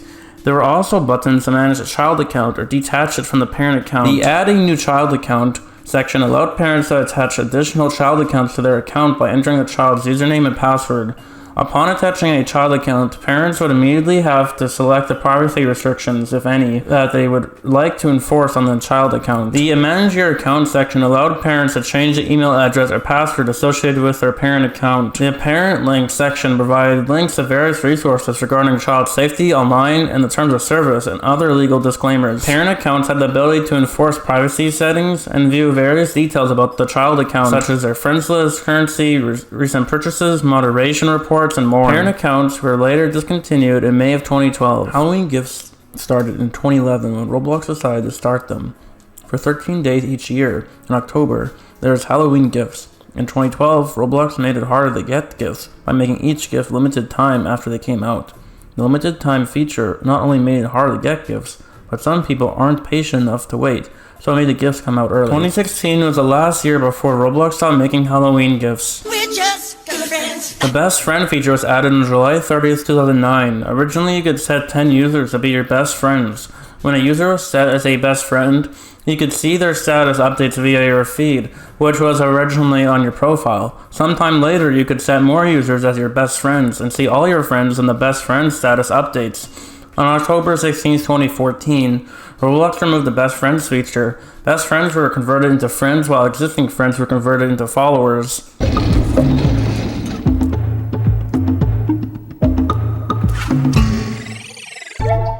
Implicit Engine was the name of the physics engine that ran on Roblox during its early stages. Implicit Engine was created by David Baszucki in the programming language C++ in 2004 and allows the accurate simulation of hundreds of rigid bodies, such as cubes, in real-life time. It also allows a place to run with any type of geometry. However, the implicit engine is quite simplistic and can only calculate collisions for rectangular and spherical objects. This means that Solesky's attempts at creating custom collisions on meshes would not work unless the engine was modified. This engine was replaced later on. At the time of the removal, Woodgy held the most Roblox points with at least 16,265. They were removed by the time the site exited stealth mode in March 2006 for unknown reasons. The top poster feature was an old obtainable reward on the forums. During 2008 to 2010, popular forumers could earn a mark on their forum posts, saying that they were a top poster. To earn it, you had to be recognized on the forums, aka had to have more than 10k posts and be recognized by the admins/members. There were also a rumor that you couldn't get your post content deleted on the forums for a year or longer. There were 3 types of top poster ranks. These were top 25 poster, top 50 poster, top 100 poster. During the year of 2010 to 2011, the system broke. The administrators tried to fix it a bit, but to no avail. After that, the moderators abandoned the feature and said that you had to get it before it broke. The administrators won't repair the system and won't be motivated by emails. The community became a bit angry, but then understood the complication of the system. The community has died down the anger, but is still a bit furious that they are now unable to achieve the top poster line on their posts. Since the forums were closed, nobody has it anymore. The Roblox engine converts high-level Lua code into the lower-level bytecode, a form of instruction set. Before being able to execute code, this process is done every time the engine executes a Lua program, such as a script or a plugin. Previously, both servers and clients were able to load raw Lua bytecode through the standard Lua library function loadstring, and is often used for one or two purposes: obfuscating the script's source code to avoid modification, aiding particularly to avoid model copying. Malicious scripts would use flaws in the verification algorithm to perform things that they shouldn't be able to do normally. It is known that popular places such as Wingman's 8 galleons were left broken due to them using bytecode as the obfuscation method. Galleons were fixed in January 2020. As an example of bytecode and loading of it, considering the following Hello World script source code, which would yield the following bytecode represented as a hex dump for readability. This bytecode, before the removal of bytecode mentioned above, could be loaded into a standard rbx.lewis script this way. Roblox stopped supporting the bytecode execution on August 3rd, 2012 for security and version compatibility reasons. The forum moderator badge was a Roblox badge given to forum moderators. The users that used to have this badge were official forum moderators. They had special powers on the Roblox forum and were able to delete and edit threads that violate the community guidelines. This badge is granted by invitation only. The description states, Users who are exemplary citizens on Roblox over a long period of time may be invited. This badge was removed as of the 2014 update, and all players with this badge no longer have it, with the forums closing 3 years later. The guest data cookie is a browser cookie that assigns a player's in-game name if they are a guest. It will always be negative. The last 4 digits are common numbers guests have at the end of them, like guest 4182. These numbers are randomly generated every time the guest navigates a site, so it's possible to start off with 4182.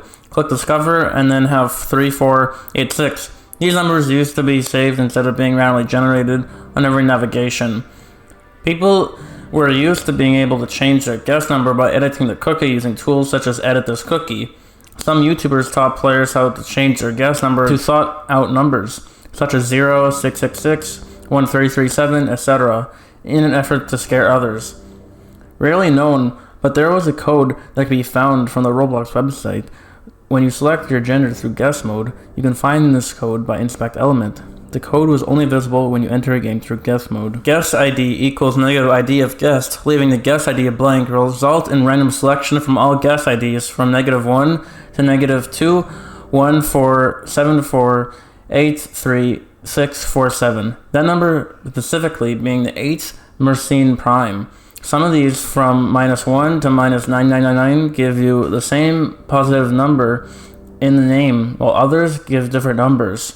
Place ID equals place you want to join. Gender ID equals the gender of your guest. 1 equals the cap guest, gender neutral. 2 equals male guest, blue hair. 3 equals female guest, pink hair.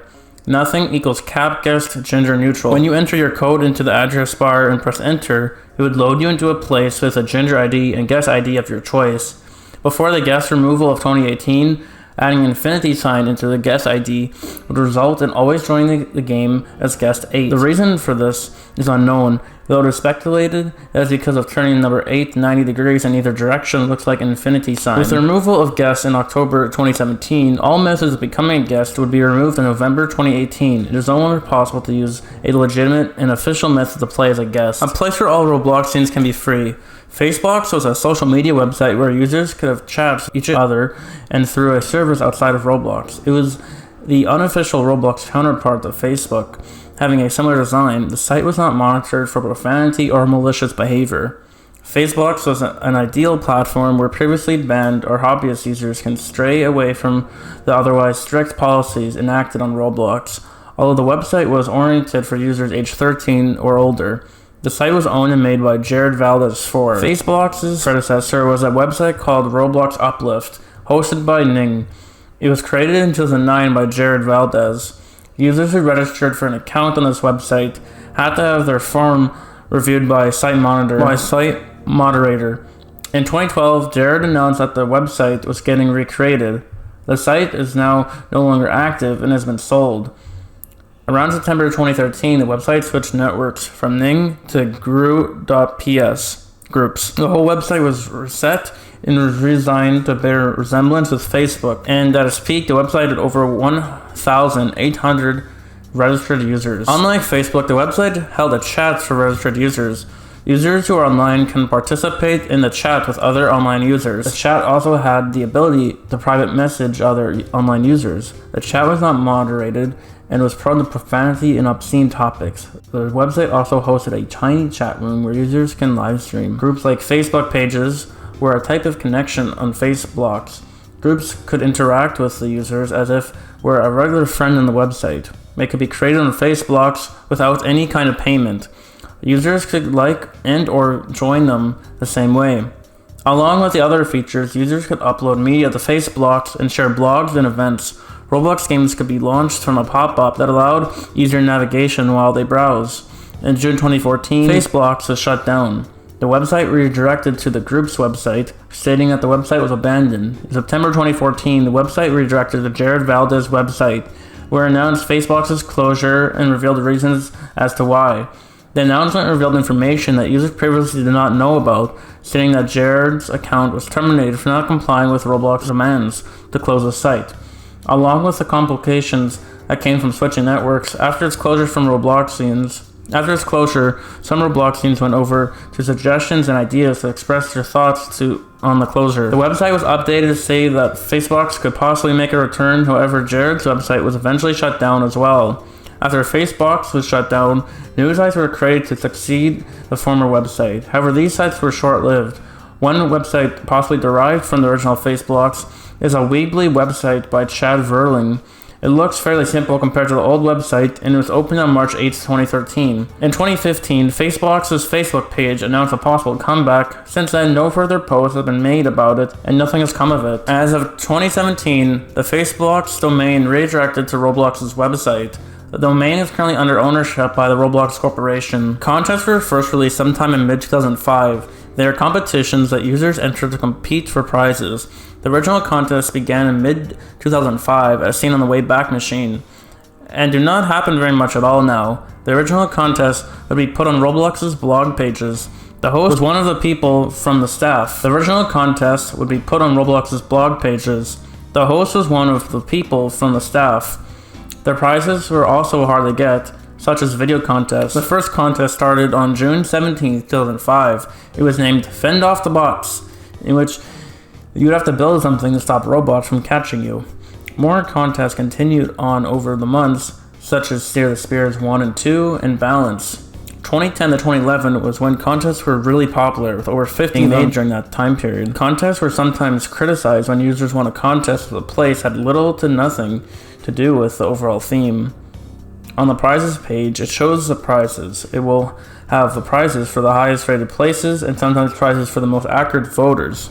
After 2013, contests became very few and in between, with only a couple taking place in the years since. The last contest Roblox held was the Roblox developer Dream Jam. As of November 2023, there hasn't been a contest since 2022. M.Roblox.com used to be a variant of the Roblox website that was shut down. It was a mobile version of the Roblox site. The website was created on August 26, 2012. Later on, the website would heavily encourage you to download the Roblox mobile app, and also had an option to go to the full site. There was many mobile exclusive items you could get for free on the mobile Roblox site, although they were exclusive to mobile devices and you couldn't get them on PC, Xbox One, Mac, VR, etc. Many of these items included the Jacko mask and the medieval hood of mystery.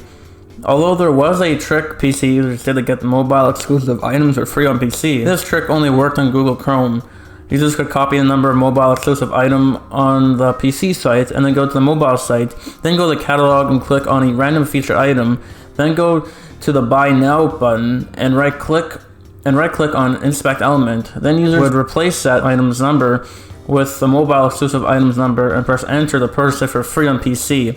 This most likely caused Roblox to fix this patch by shutting down the m.roblox.com site. This also might be why Roblox hasn't released any mobile exclusive items anymore. This variant of the website cannot browse the games page or look through the library, though it can browse the avatar shop, which has been considered to be strange because the library and the catalog were very similar before the new catalog client. This was possibly a choice made by admins to keep the website smooth. The website was replaced with the main Roblox website, which is now compatible with mobile, and users can open games on it if they have the main mobile site. The website was shut down on January 24th, 2017.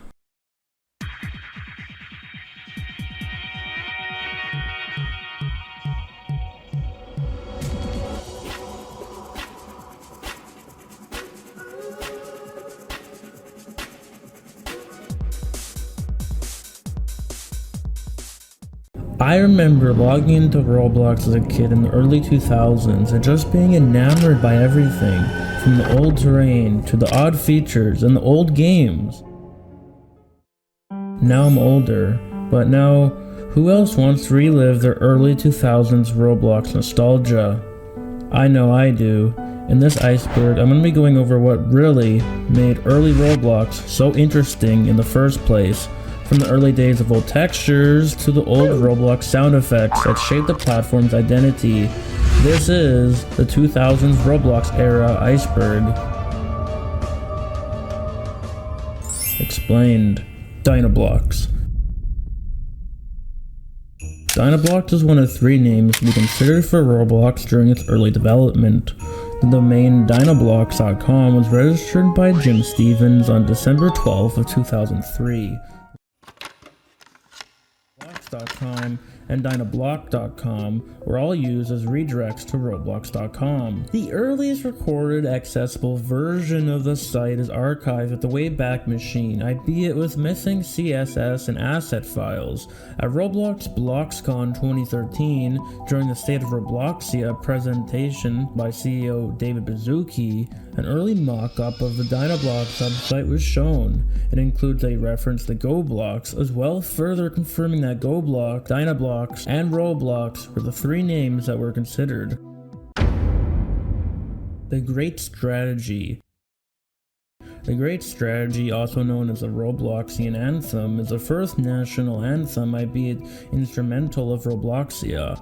It was composed by Bad Liz in 2005 and was made a national anthem a year later. Bad Liz would go on to compose 4 additional variants of the anthem in 2019, known as the Great Strategy 2, Great Strategy 2 Revision 1, Great Strategy 3, and Great Strategy 3B. This national anthem lasts for 5 minutes and 24.761 seconds. This anthem was used in an advertisement trailer advertising the nation on November 9, 2006, with the concluding motto, "Adventure awaits," and visit now for free. The advertisement lasted for 6 minutes and had no context until the end. The same anthem was later used in another advertisement trailer advertising the nation on May 2nd, 2008.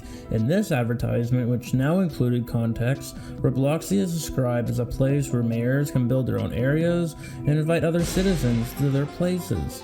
The advertisement then promoted Robloxia's newest areas at the time, such as aircraft carriers, paintball arenas, cathedrals, castles, theme parks, and regattas. This will be the Robloxian government's last usage of the anthem in their national advertisements.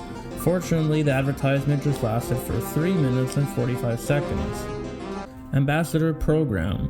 Users earned 2 tickets for each external link leading to Roblox they created clicked. Place visits. Users earned 1 ticket for each visit. If the place was Builders Club only, each visit would give 10 tickets to the owner. Currency exchange. Users could exchange Robux for tickets. The value varied based on the state of the market, though it was usually 20 ticks equals 1 Robux. Selling clothing. Users could earn tickets by making clothing such as t-shirts, shirts, and pants. Non-paying users earned 10% of the price tag and 90% if they were in Builders Club. Hold on, real quick. If you're enjoying this so far, please make sure you like and subscribe, as that would greatly help me out. Anyways, back to the video. Mike. Mike is a former Roblox player and game developer. He is notable for being the creator of the games Ultimate Paintball and Minigame World. He is also one of the winners of the Homestead Furniture Making Contest in January 2007. During the spring of 2007, he was the wealthiest user in Roblox with exactly 3,246 Robux. Mike also was one of the first 15 people to guess correctly on the Void Store gift box. In May 2007, Mike released Ultimate Paintball, and the game reached over 100,000 place visits during 2008. It was also a place where the official 2007 paintball tournament was held. As of March 2024, the game has accumulated over 4.7 million place visits. In early 2009, Ultimate Paintball became the first place to accumulate over 1 million visits. The game's high popularity allowed Ultimate Paintball to become the most favorited place during 2008 and 2009. As a part of the April Fool's Day 2009 celebrations, Epic Ducks reigned in Ultimate Paintball and in a lot of other games. Another game Mike released in 2007 was Minigame World. This was one of the most popular minigame themed places on Roblox at the time. Although his games now have barely any players, they are still remembered as important parts of Roblox history. Mike's account was terminated on April 6, 2015 after an unknown user compromised his account and attempted to sell his domino crown on the forums. Strady. Streety is one of Albert's old accounts that was created on March 29th of 2008. Streety was one of Albert's old accounts that he used. He is known as a second account of Albert after Crimson Zero. Streety was an account used for Roblox Hub, an old channel account by Albert. He also had another channel called Streety Roblox, which was mentioned in reacting to the cringy Roblox dating videos. It was later used for the hunt because Mr. Flimflam was banned for one day and was in Roblox Pull-a-Friend trolling with Caden. After that, he was using Mr. Flimflam for videos again. The final videos uploaded to Roblox Hub was getting banned for spamming Roblox. In this video, Streety is playing a game with the actual Roblox account, and he spams while the match is going. A few moments later, Roblox bans Streety for spam. He was banned for 14 days. John Doe and Jane Doe. Roblox Beta. The Roblox Beta is a time period from 2004 to 2005 where Roblox was only in a public beta stage of development. Certain people such as friends of the CEOs, investors, and playtesters were the main users to sign up to the site during this time period. Many different things happened in this time, such as the Roblox domain being purchased, Roblox being trademarked, the Roblox forums are created, David Baszucki creates the oldest known game, Spasmotron 2 versus Wimpotron 2. Roblox is first funded, and Roblox creates a Noveva account for the Noveva school to test the game. The earliest known 2005 game, Dangerous Driver V9, is created. Crossroads. Crossroads is a classic brick battle game developed by early Roblox staff members and published under the Roblox account. Crossroads contains several common brick battle weapons like the sword and rocket launcher. Crossroads was also Roblox's first true multiplayer game. Crossroads possibly had multiple prototypes before it was fully released in July 2006 as Brick Battle. Throughout the game's entire existence, Crossroads has always been intended for multiplayer functionality, and the earliest documentation show mock-ups of this feature. The original release of Crossroads was created by David Baszucki and Eric Castle in June of 2006. It was in 3 sections. Playground, a typical house, later a hospital, that classic playground set that would later be used in the Happy Home in Robloxia. The original version in June had no red cross, plus some minor differences. Castle, a castle gate with 2 towers, originally set in Castle Destruction by Eric Castle. Overhead ramp. On the northern and western side of the map, there was a green ramp that matched with a base plate. Originally a showcase/construction map in mid-June 2006, Crossroads would eventually evolve into a fighting game after Shadletsky joined Roblox. A player visiting Crossroads had the option to choose between 3 weapons/tools, which include the rocket launcher, a slingshot, and the move tool. Contrary to popular belief, Crossroads was not the first multiplayer Roblox game. That honor goes to JK323's place. However, Crossroads may have been in development along with this place. According to Shadletsky, when he first joined Roblox, David and Eric were originally struggling to create Crossroads to its fullest extent. Revisions after Shadletsky's joining will improve Crossroads significantly. One of John's prototypes for a future Crossroads revision was made later in June and re-released as My First Roblox Level. In late July 2006, an update was released to Crossroads which added more features such as an area for free bricks, the trowel tool, and a tower, which was first seen in Shadletsky's planned revision. The castle also got a new wing. In August, a watchtower was added to the area with the castle. Later that month, the Thief's Den was added to the area where the free bricks once were. Behind the Thief's Den, blue walls were added to the sides. The weapons/tools had their code remastered with the addition of the Super Ball and Time Bomb. A leaderboard was added which counted your knockouts and wipeouts. In late August, almost the entirety of Crossroads was revamped. Blackrock Castle replaced the area where the castle and watchtower once stood, and the Lost Temple replaced a hospital and play area. At the start of September, Crossroads started to look much more like what it was today, with the largest tower at the Blackrock Castle being removed and the Lost Temple having larger hills and a lookout tower, plus a rotating spinner. Here's Shadletsky reminiscing about Crossroads. For the time being, I am more or less the designer and maintainer of all official Roblox levels. But it wasn't always this way. I joined the Roblox team just as they were rolling out the first multiplayer Roblox level, a very early version of Crossroads. This version featured a castle made by Eric and a white house and playground constructed by Builderman. There were 2 weapons, the slingshot, and the rocket launcher. I remember the first time we noticed a user, DurganX, actually playing our game. Everyone on the team got on and played with him for an hour. It was very exciting. Since the original Crossroads was published, it has been added onto many times as we push the state-of-the-art forward. I took over managing the official maps soon after the first version of Crossroads was released. Telmon. Telmon is an inactive alternate account of Shadletsky. The account was used for a few years and it swapped IDs in favor of his main, Shadletsky. Similar to how Builderman switched to David Bazuki, nowadays it is sometimes logged into. When Shadletsky outgrew the name, he had switched the user IDs of the Telmon and Shadletsky accounts around, since username changes had not been implemented at the time. This way, he was able to keep all of Telmon's badges and items on Shadletsky and vice versa. His username came from Luther and Telmon, a character in the Wheel of Time series of novels. This account has had many items in the marketplace named after it, such as the Telmon's chicken suit and the Telmonster the Chaos Edge. A model of Telmon resides with Eric Castle in the Roblox World HQ game. Despite his join date being January 30th, 2007, Telmon actually joined sometime in or before September 2006, as seen in this video showing Old Roblox media.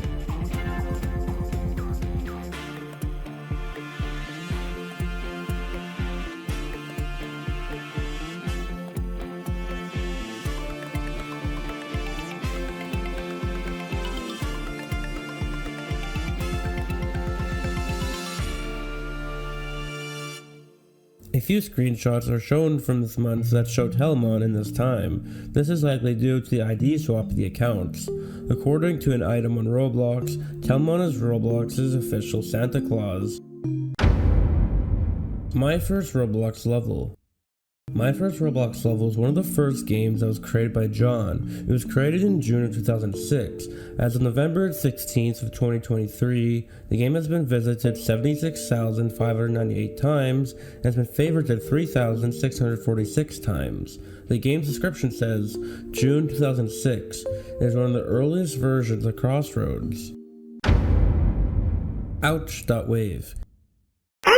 This was a leftover sound effect in the Roblox files that went unused. This sound possibly could have been an unused death sound from the beta release of Roblox, but this is not confirmed. The sound effect was uploaded in 2003, right around when Roblox was just beginning to take shape.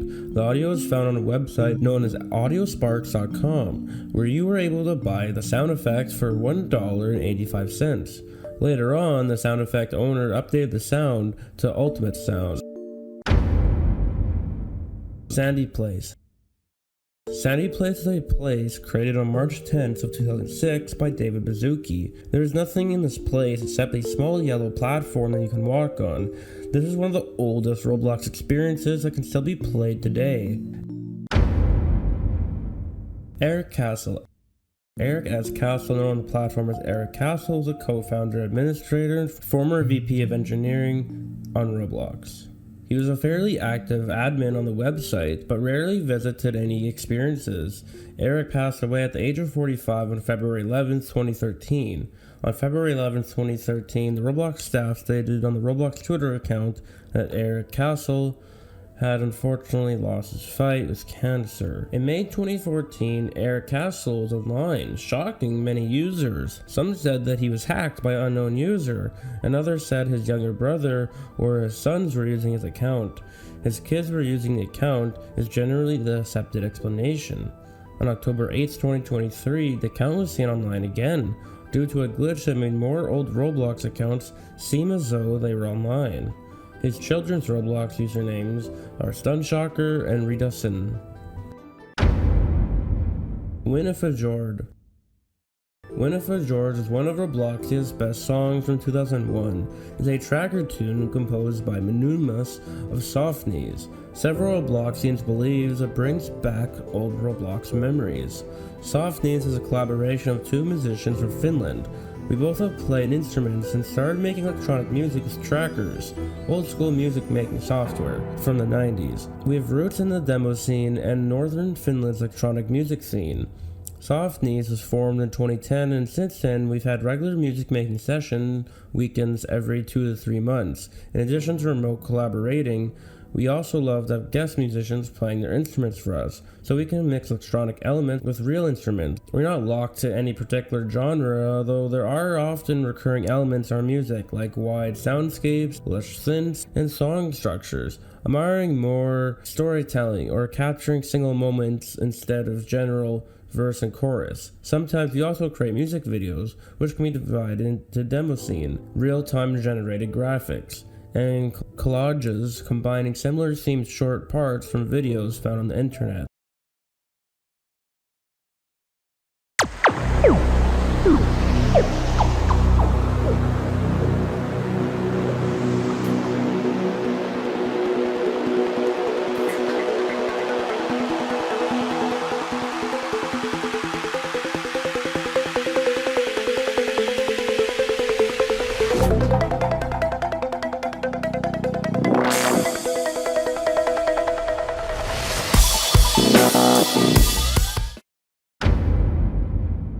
Studs.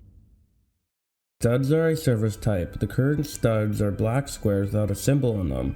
Unlike the previous styles, the studs initially started as a 3D mesh before moving to a circular shape containing an R favicon. It was later changed to a square shape, which would then be kept and updated over the years. Studs are connected to inlet, universal, and weld surfaces. Studs no longer appear on newer created places or parts, but are still accessible via scripts or plugins, as well in old models and the classic base plate starter place. The stud is a unit of length used by Roblox to measure distance and size in the 3D space. A stud is represented by one of the squares on a part's surface. The real-life equivalent of a stud is 0.28 meters according to the game settings and the Roblox Creator Hub. The real-life equivalent of a stud is usually defined by forces of gravity. According to a 2012 Roblox blog article, the force of gravity within the Roblox engine is 196.2 studs per meter squared. The force of gravity within the Roblox engine is 196.2 studs per meter per second squared. Using the force of gravity on Earth, which is roughly 9.81 meters per second squared, is equal to 20 studs, since 9.8 multiplied by 20 is 196.2. The force of gravity of 196.2 studs per second squared was built in, so therefore cannot be changed, making it canonical at the time. However, in April 2016, the property for gravity was introduced to Workspace, which allows changing the force of gravity and made it to 196.2 studs per second squared, a default value rather than a canyon value. On April 9, 2019, the world panel was introduced to the game settings, which redefined a stud to be equal to 0.28 meters instead. The realistic preset sets the gravity to 35 studs per second squared, which is representation of gravity on Earth, while the classic preset sets the gravity to 1.9.2, which is converted into 54.936 meters per second squared. This scale was assumed to be made with the Arthro proportions in mind, as measuring the Roblox's Classics Arthro bundle using the scale shows that an Arthro character is 1.755 meters tall, which is approximately the average human height. Do the Brew. Do the Brew, originally called Do the Brew.png, is a classic t-shirt that was published into the marketplace by Roblox on May 30th, 2007. It could have been purchased for 2 Robux, before it was changed to 2 tickets. As of March 19th, 2022, it has been purchased 2,062 times, and as of September 7th, 2024, it has been favorited 858 times. Oof sound. The Roblox death sound is a sound that plays when the character resets or breaks in game.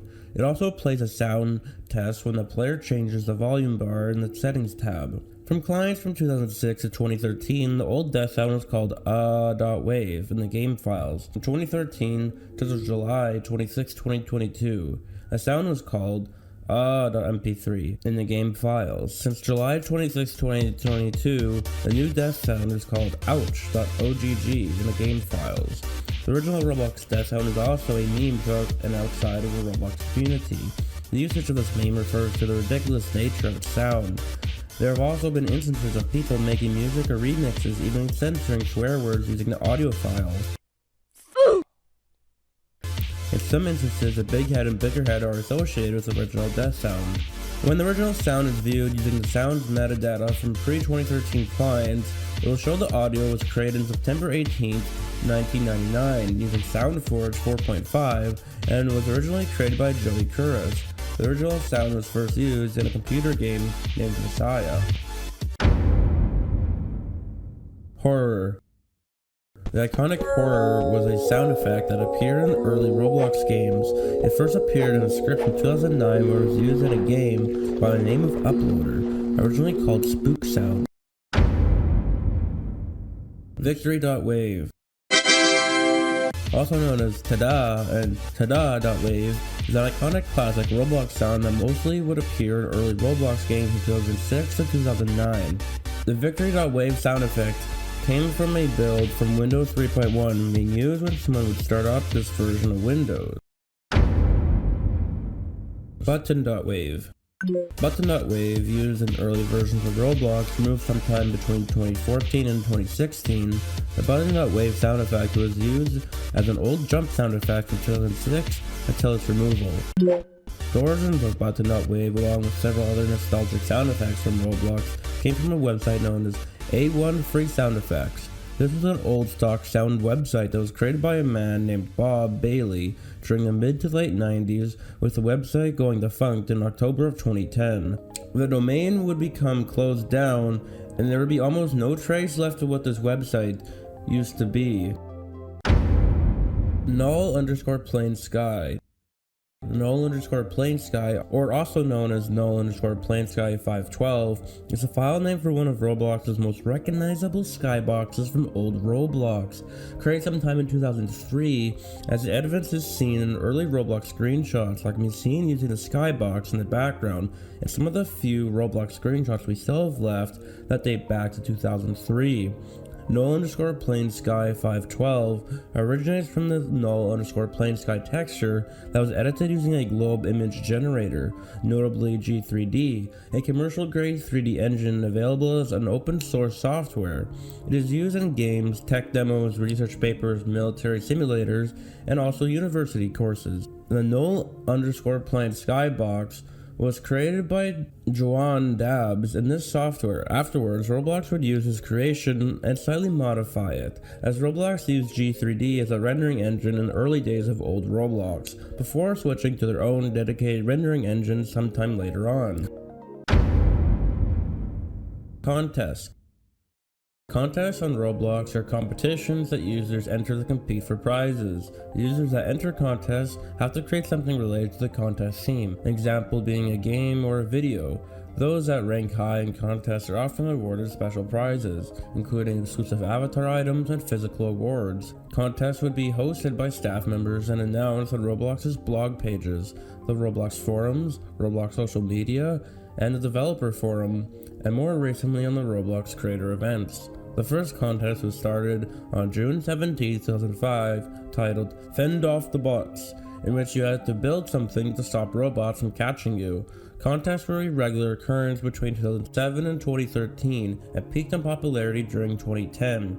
They were a core part of Roblox during this period as they were the main type of event. They have continued since then, but far less regularly as different types of events started to become more common. While official contests are not common today, community-hosted contests and events can still be found at events.roblox.com under the following names: fairs, workshops, challenges, spotlights, competition, game jam. Contests were a regular occurrence between January 17, 2007 and August 14, 2009, which 28 in total, occurring in this 2-year time frame. They would be announced on the blog, and entries into the contest would be judged by admins.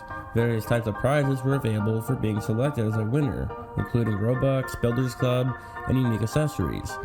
Building contests were the first and most common type of contest, with there being 9 in total. There were 7 dedicated video contests. In addition, 5 other contests were also open for video entries. Videos published on YouTube for entry into these contests were how many users came to discover Roblox. Happy Home on Robloxia. Classic. Happy Home on Robloxia, also known as Happy Home on Robloxia, was created on an unknown account in January 2007 before the January 2007 contest. It was later uploaded to Roblox's account on May 1st of 2007. Happy Home on Robloxia was one of the former template maps available to users when they first create a place.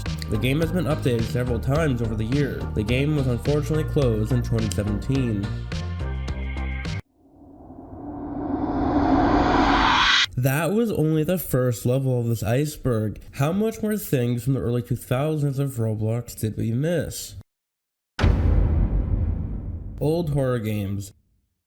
This entry is about the classic horror games that would scare us when we first started to play horror games. So many old horror Roblox games are amazing on Roblox. Many of these have defined the horror genre. Some of these include Haunted Mansion by Shedletsky, The Cursed House by Game Hero, The Undead Coming, and The Underground Base are some of the most iconic horror games that inspired many of the famous horror games of today.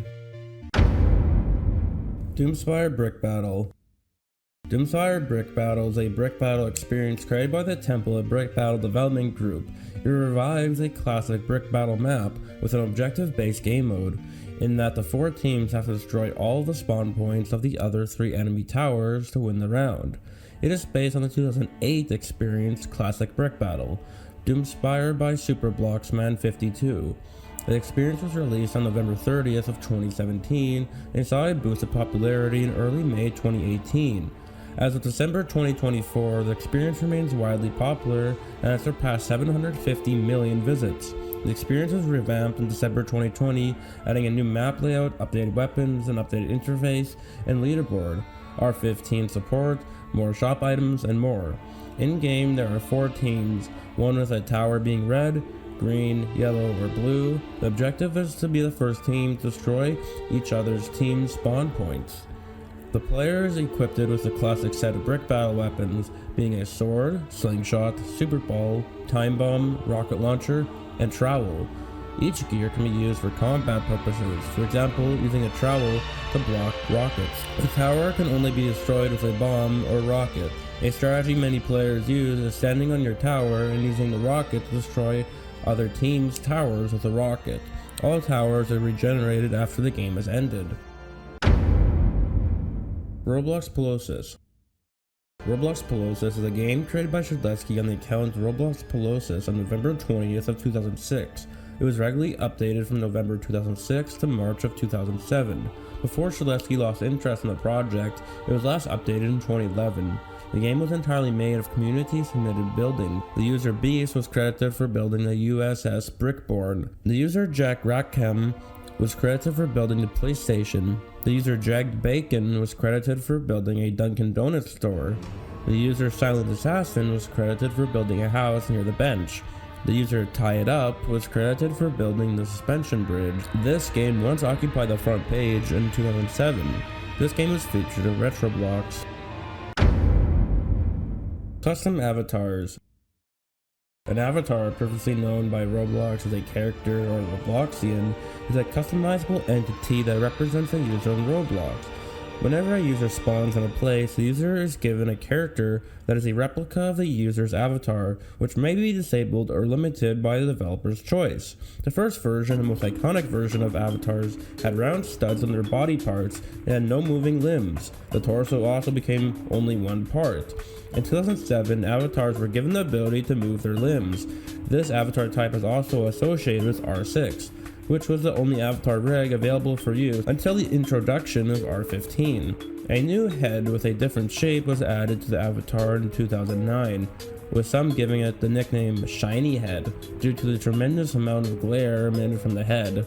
The Shiny Head mesh is still used up to today. However, most of its glare is not present anymore ever since plastic got a texture. You can still bring the old glare the head mesh had by changing the head's material to smooth plastic. The same goes for all other body parts.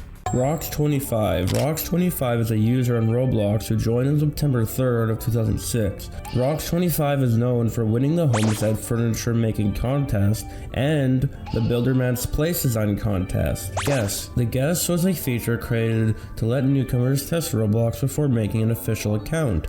Guess were first introduced on September 26th of 2008. The Guess feature on PC was removed on October 2nd of 2017. Users could play as Guess when they clicked play on a game without being logged in. From 2008 to 2014, guests were able to speak by only using Super Safe Chat. They weren't able to see players' chats that weren't sent to a Super Safe Chat. With the removal of Super Safe Chat in 2014 though, they became completely unable to speak, which meant guests would have to create an account to chat in most places. On June 3rd, 2009, guests would be given the same appearance as the Roblox account, including hats, and allowing guests to technically try accessories for the first weeks. And for the first weeks, this appearance was present to have the Roblox's account's gears. After that, on March 18th, 2011, gender options were added, allowing guests to appear as Billy Bloxer or Betty Bloxer. They had very similar appearances to the user of Roblox, but had different hats depending on the gender chosen. Billy Bloxer wore the red Roblox cap, while Betty Bloxer wore the pinktastic hair. Some guests would be wearing these accessories as part of testing by late March 2011. By April 5th, 2011, all guests would start sporting these accessories for the next 5 years. One of the choose your own character pop-ups included avatars that weren't the actual guest avatars. On July 12, 2016, the appearances of these guests were modified for the first time since 2011. The male guest, Billy Bloxer, wore a Roblox jacket, black jeans with gray sneakers, and the true blue hair. The female guest, Betty Bloxer, is similar to the male guest except it wore the lavender updo hair. The other guest type, Default Guest, looks similar to both the other guest types except it was bald. On September 13, 2016, guests began to wear the Robloxian 2.0 package, and the default guest started wearing the Roblox R baseball cap. 16 days later, the R15 body was applied to guests. If the game were set to R6 only, then R6 would have been applied. After Roblox introduced a new logo, the guest shirt changed to the new Roblox logo jacket on January 16, 2017. 6 days after the logo began usage. 2007 client. In 2012, the 2008 client installer 3.809 is found on the Roblox servers, and then is shared by users on the forums. Many users began to speculate whether older clients could be found using similar methods. RBLX Dev development begins using this client as a base. 2013. All old Roblox versions are removed from c5.roblox.com, including the mid-2008 installer. The client search pours over the Wayback Machine, but no archives of clients were made, besides 3.809. RBLX Dev becomes public, and the old Roblox revival community begins its steady growth. The mid-2010 client is also found at this point. A link to the 2007 client that was supposedly hosted on the c5.roblox.com goes dead. This client was later confirmed to most likely be a fake, as the version number did not match what is now known about 2007 clients. 2014, the archives of the 2005 and 2006 site became more widely known, though no files are found on them besides various pictures. Old models and places are still available on the Roblox site and are dug up in an attempt to deduce certain things about old Roblox, notably Toolbox's models. 2015, few new discoveries of note are made. 2016, a 2007 installer is found but has not become widely known. RBLX Dev dies, marking the end of the 4-year lifespan of the first Roblox revival. It ends up living on though through Nobilium. 2017, Finobi is founded, as well as a client search, getting an official Discord, Tumblr, and a page in the Lost Media Wiki. The search gains a ton of new members as well. A broken 2007 installer becomes more widely known, and another broken installer is also found. The earliest Roblox forum posts are discovered. The controller function was thoroughly documented. Several veteran members of the Roblox community are contacted with no new leads, and DHTML is discovered as a removed feature of Roblox in 2007. More screenshots from 2006 are found, revealing that 2006 had built-in shaders, making the client even more in demand. A slew of previously unreleased archive pages are made available on the Wayback Machine, including lost articles from the Roblox wiki detailing more lost features. The original Roblox wiki is also found. Then on March 23rd of 2021, a full working version of the March 2007 client was found. And now everyone in the public can play on the 2007 client now. Forums. The Roblox forums were used for discussing and socializing with other people in a text-based format. The forums housed different subforums and each had their own purposes. The forums were introduced on July 12th of 2004 and were closed on December 4th of 2017. After a post by an admin account announced their eventual removal, which happened a week later on December 11th.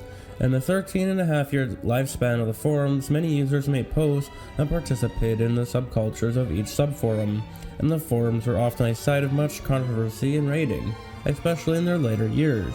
All content in the Roblox forums was subjected to Roblox's terms of service. A team of moderators ensured that the forum content remained appropriate for Roblox's audience, although certain moderators were criticized by many forum users. Paper hat texture. On May 8, 2009, John Zaletsky made a post on the Roblox blog titled, "Gearing Up After a New Release." In this post, Roblox revealed a bunch of new items in the catalog, one of them being the paper hat. For when the metaphor going medieval on someone seems crude and mean, this playful hat is the change you need. The paper hat is a hat that was published into the marketplace by Roblox on May 5th of 2009. It can be purchased for 85 Robux. As of February 19th, 2020, it has been purchased 2,446,519 times and favorited 200,727 times. But if you were to open up the texture and unfold it, it would reveal Roblox had put an almost real-life newspaper texture, and they went to the effort of putting a bunch of different Roblox news segments as a sort of Easter egg for the Roblox community to uncover. Ball 4x4. Ball 4x4 is a model made by the user Toolbox, made on May 10, 2005. It is the oldest surviving model on Roblox, and the original thumbnail for it showed a teal ball with the dimensions 4x4x4. It is currently not for sale and never has been on sale since 2005. As of February 14, 2022, it has been favorited 3,547 times. In 2023, Roblox changed it so you can no longer view assets by terminated players or off-sale assets, so the item was temporarily unviewable. This change has since been undone. QA was the second account to ever join Roblox. However, it was replaced by John Doe and Jane Doe and was given the ID of 6. The account was created on June 30th of 2004 and was predominantly used by David Baszucki and Eric Castle, who sometimes used the account on the forums. The username, one of only a few on Roblox, which is 2 characters long, likely stands for quality assurance. Additionally, QA is also friends with 4 other users. This is due to a glitch that let anyone befriend any other person on Roblox without them actually having to accept the friend request.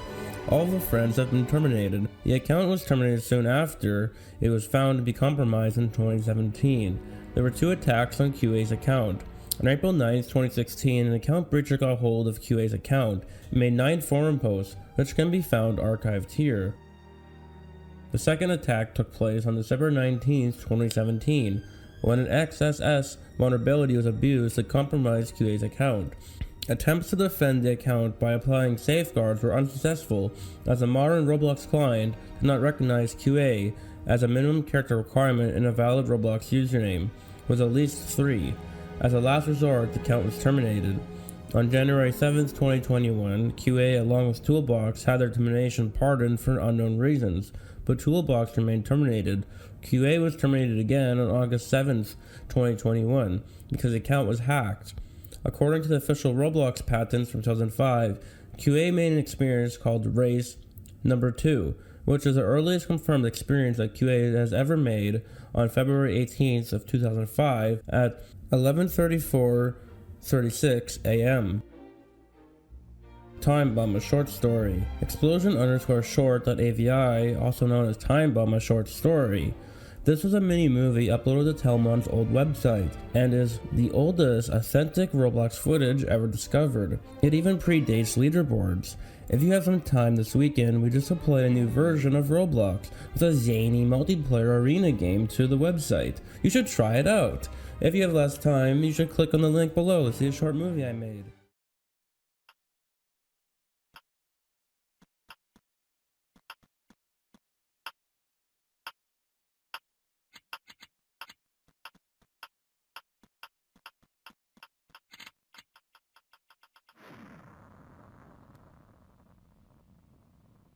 I call it Time Bomb, a short story.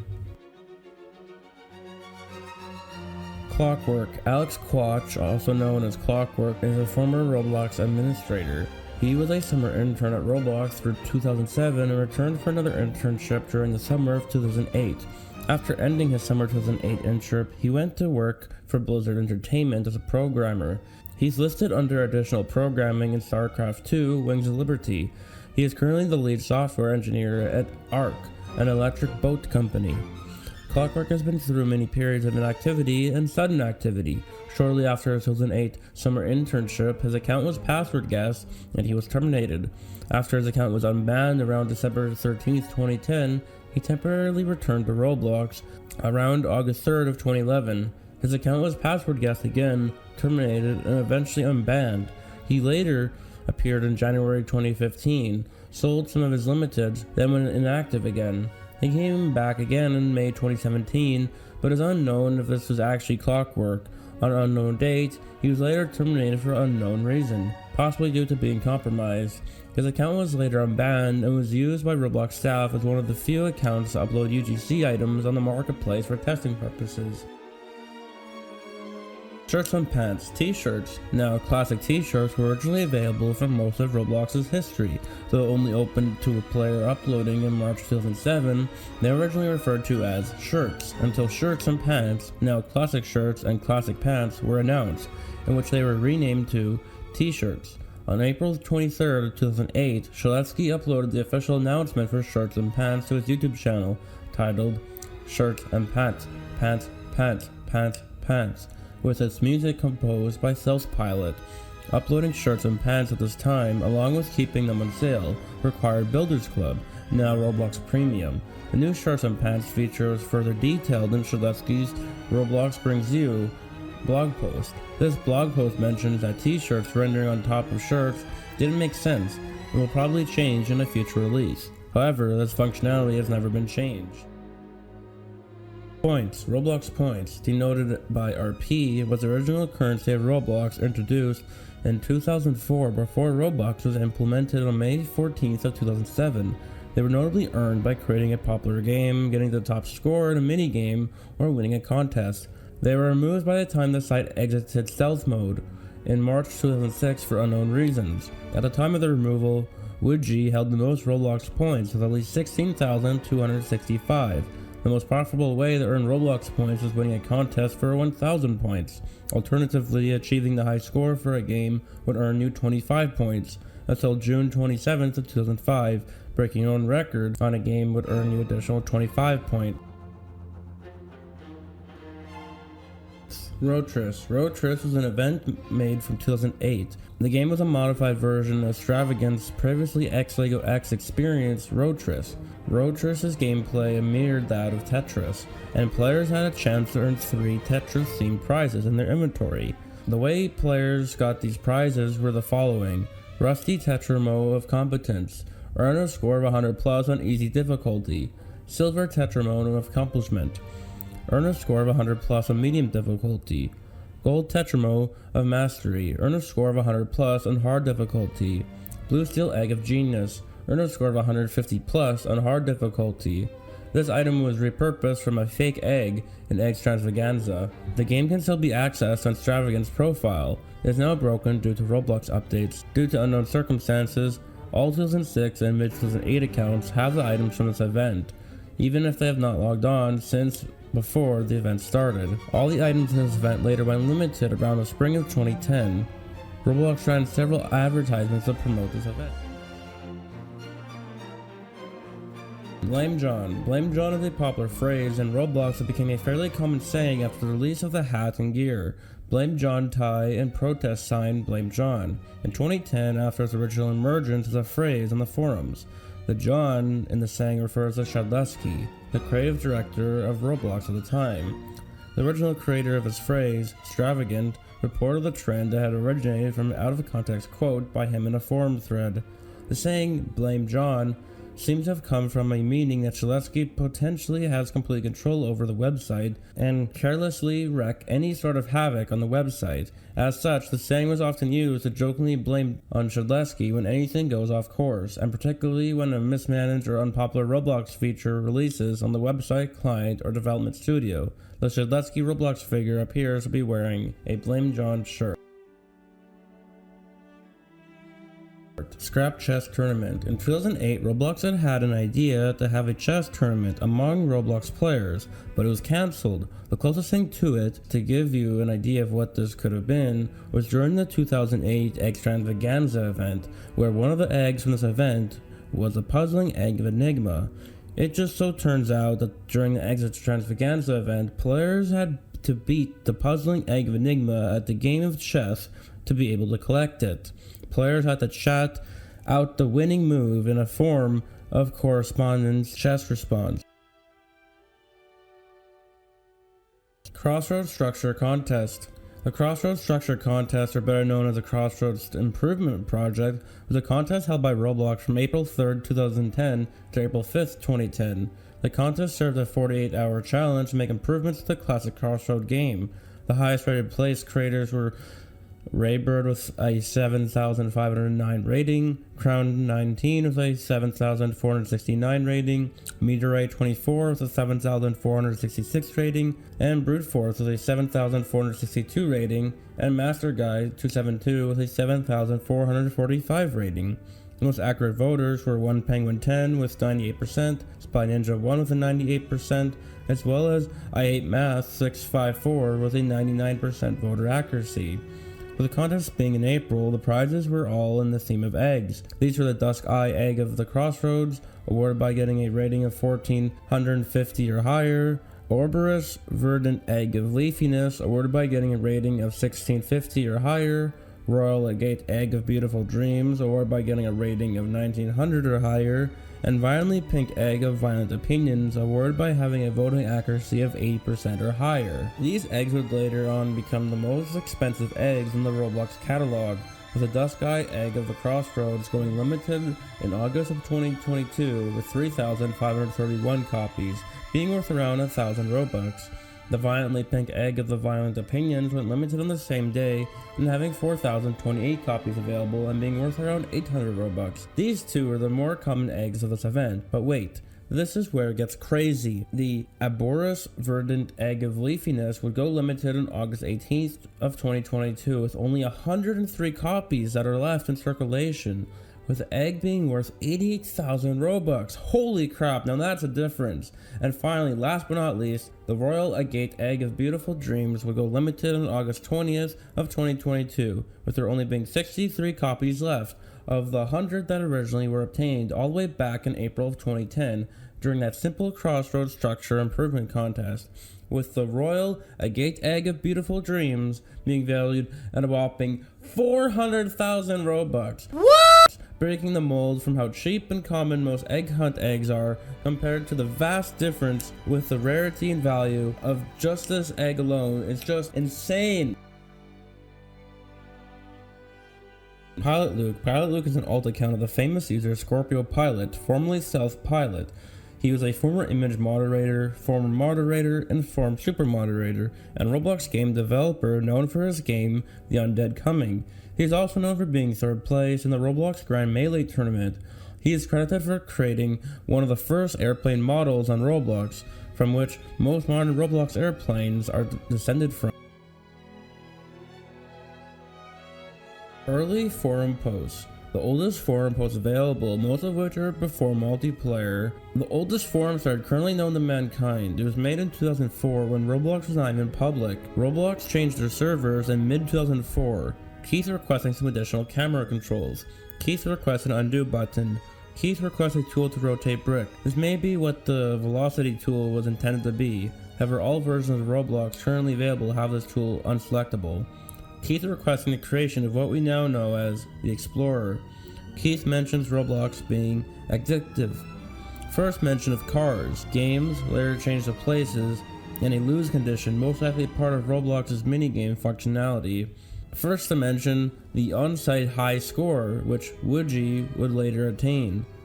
Keith requests a link to the main site on the forum. Keith says that he needs to disable his firewall in order to get Roblox to work properly.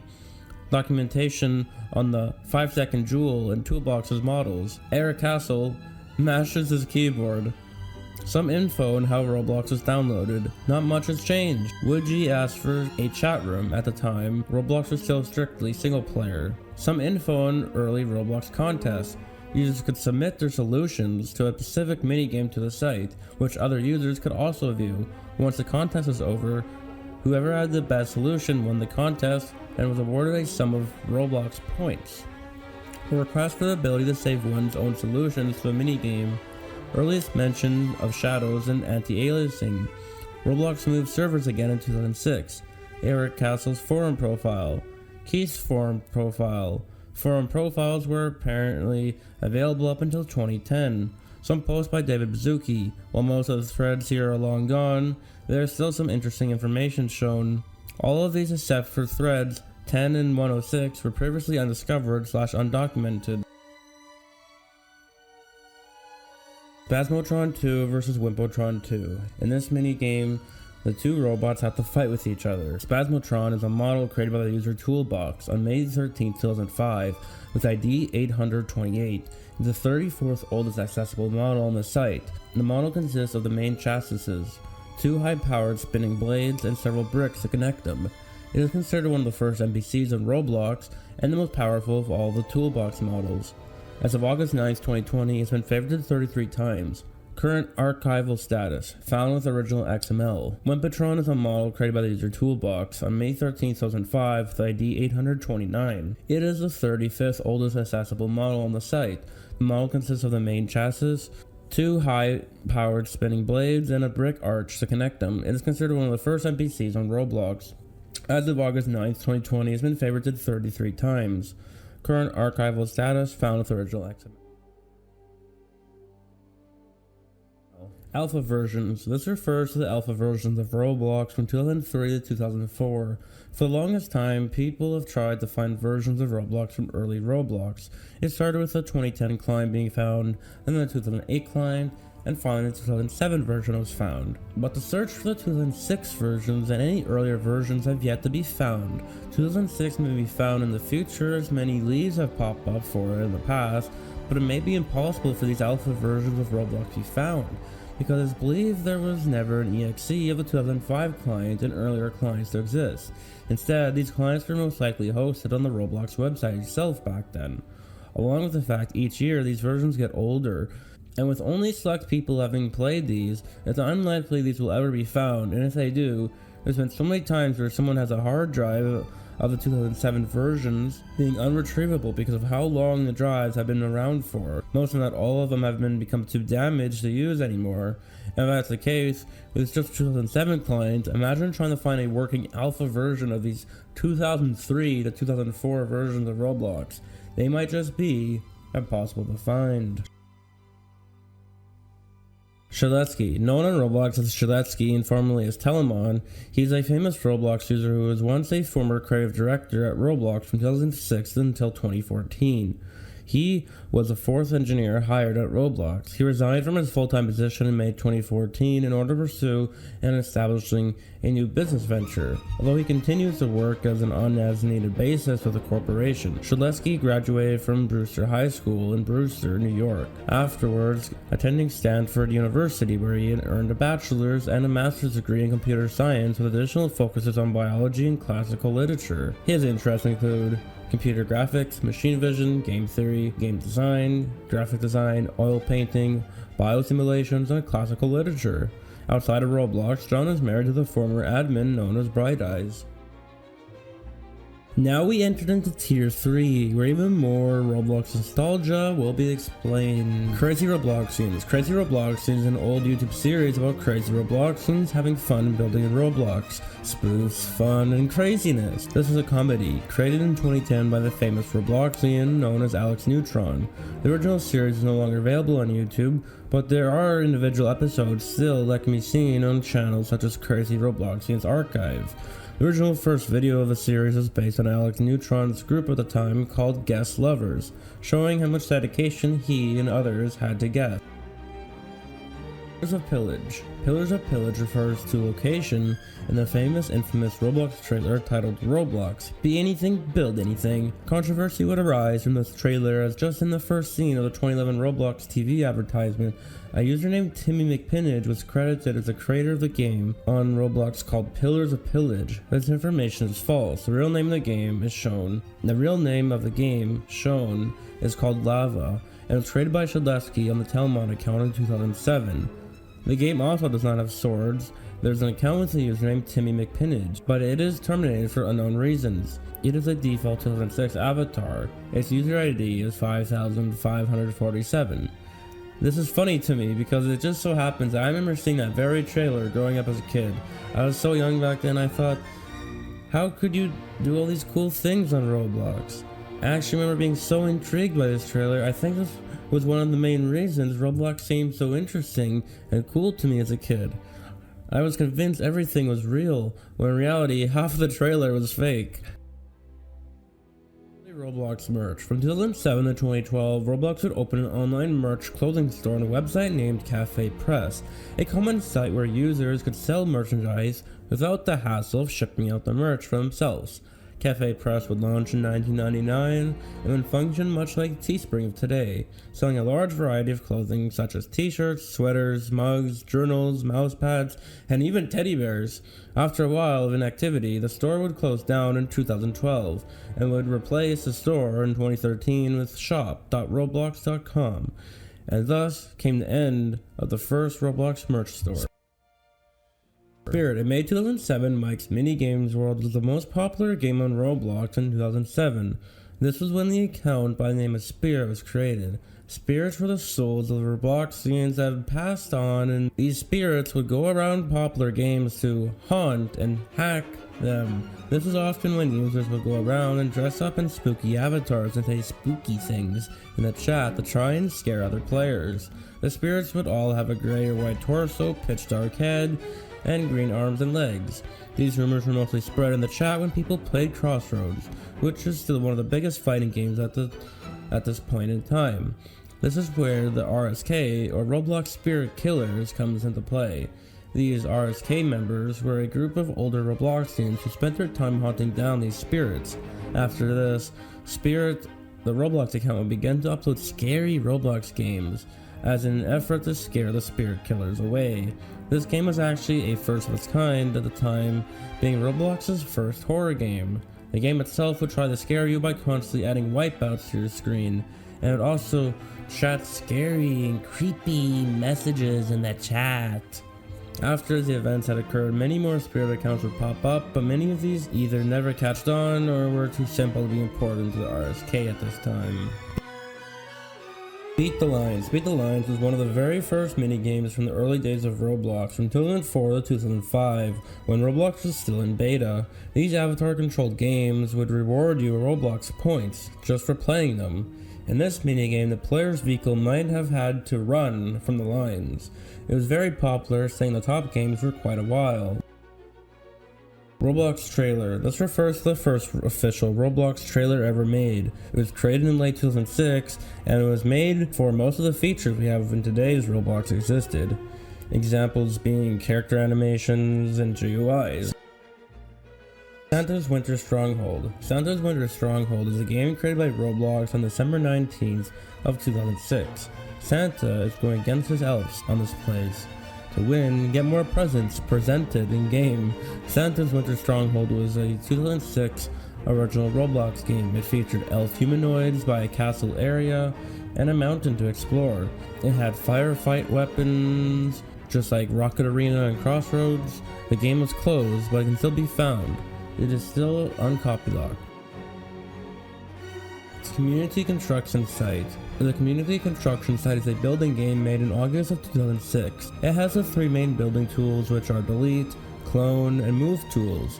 The map has a green base plate with some terrain and a river, and various blocks to use. Prefer to create rather than to destroy, or just want to experiment? Try the Community Construction Site where you and your friends can build together.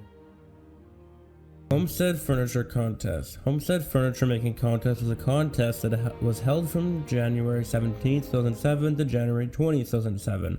Players were given the task of furnishing Roblox's new starter place, the Happy Home in Robloxia. It is noteworthy for being the first ever contest and event on Roblox. The contest was first announced by Shadletsky on the Roblox blog on January 17th of 2007.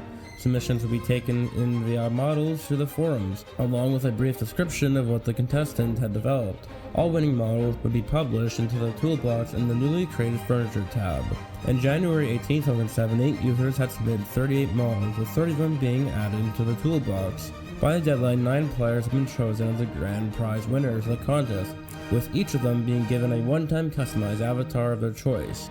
Top row, Dr. Waffles left, Rox25 middle, Tozoku right, middle row, Katie left, Koopa middle, Aminus right, bottom row Mike left, Police Modelers middle, and Mr. Doombringer right. When announcing the winners, Shadletsky said that his personal favorite winning model of the contest was Mike's widescreen TV, which had a working remote that could serve 10 different channels as convenient Roblox stories.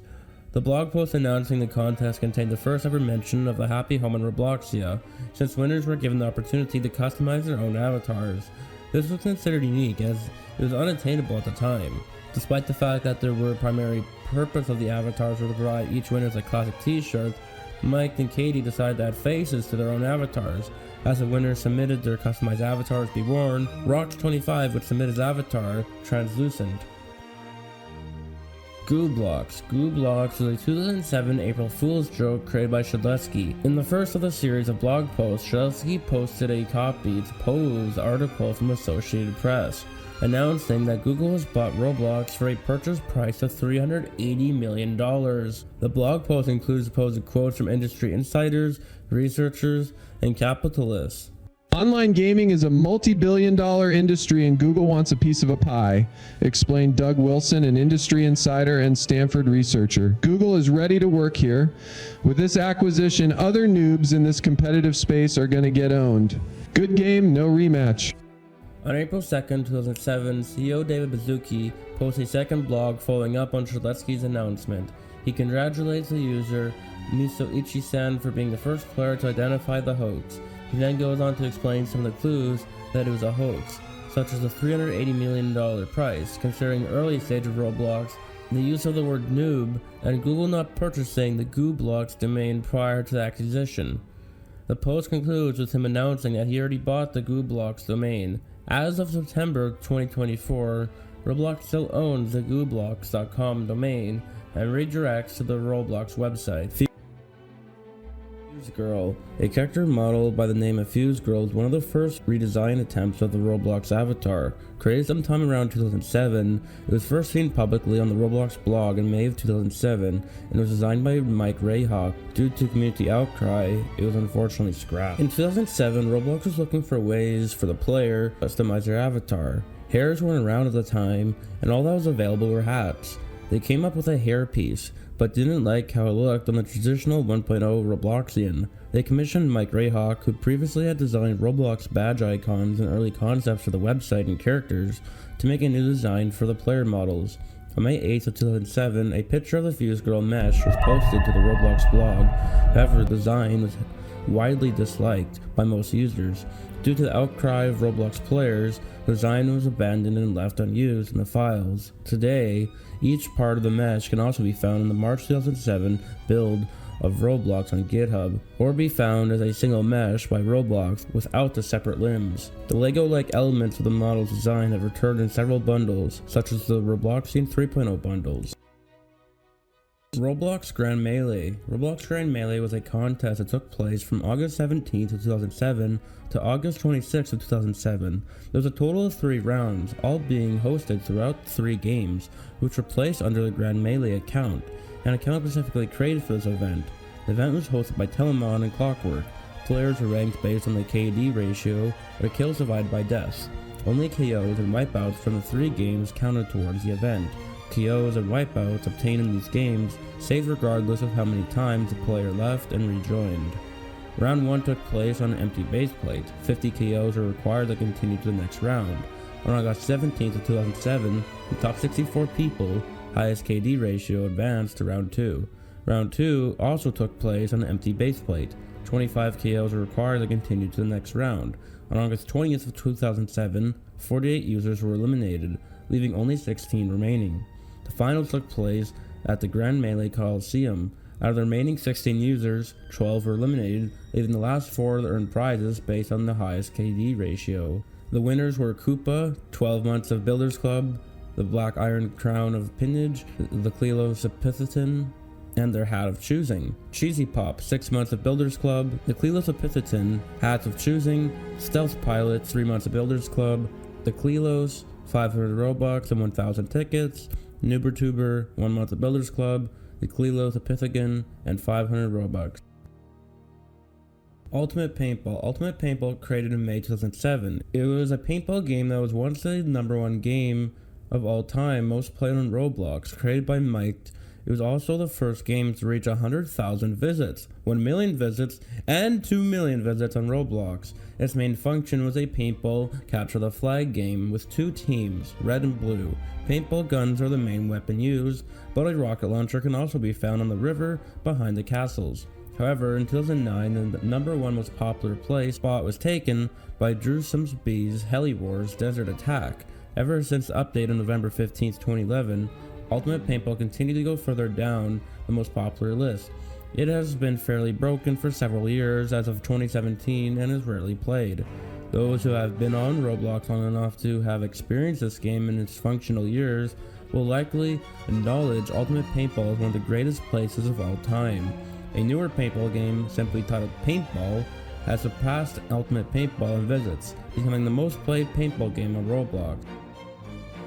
Egg Hunt 2008. Egg Strandvaganza, also known as Egg Hunt 2008, was the first Egg Hunt event that began on March 20th, 2008 and ended on March 23rd, 2008. The event lasted for 1 hour and started at 11 a.m. PST for the first 2 days and lasted for 4 hours, also starting at 11 a.m. PST on the final day.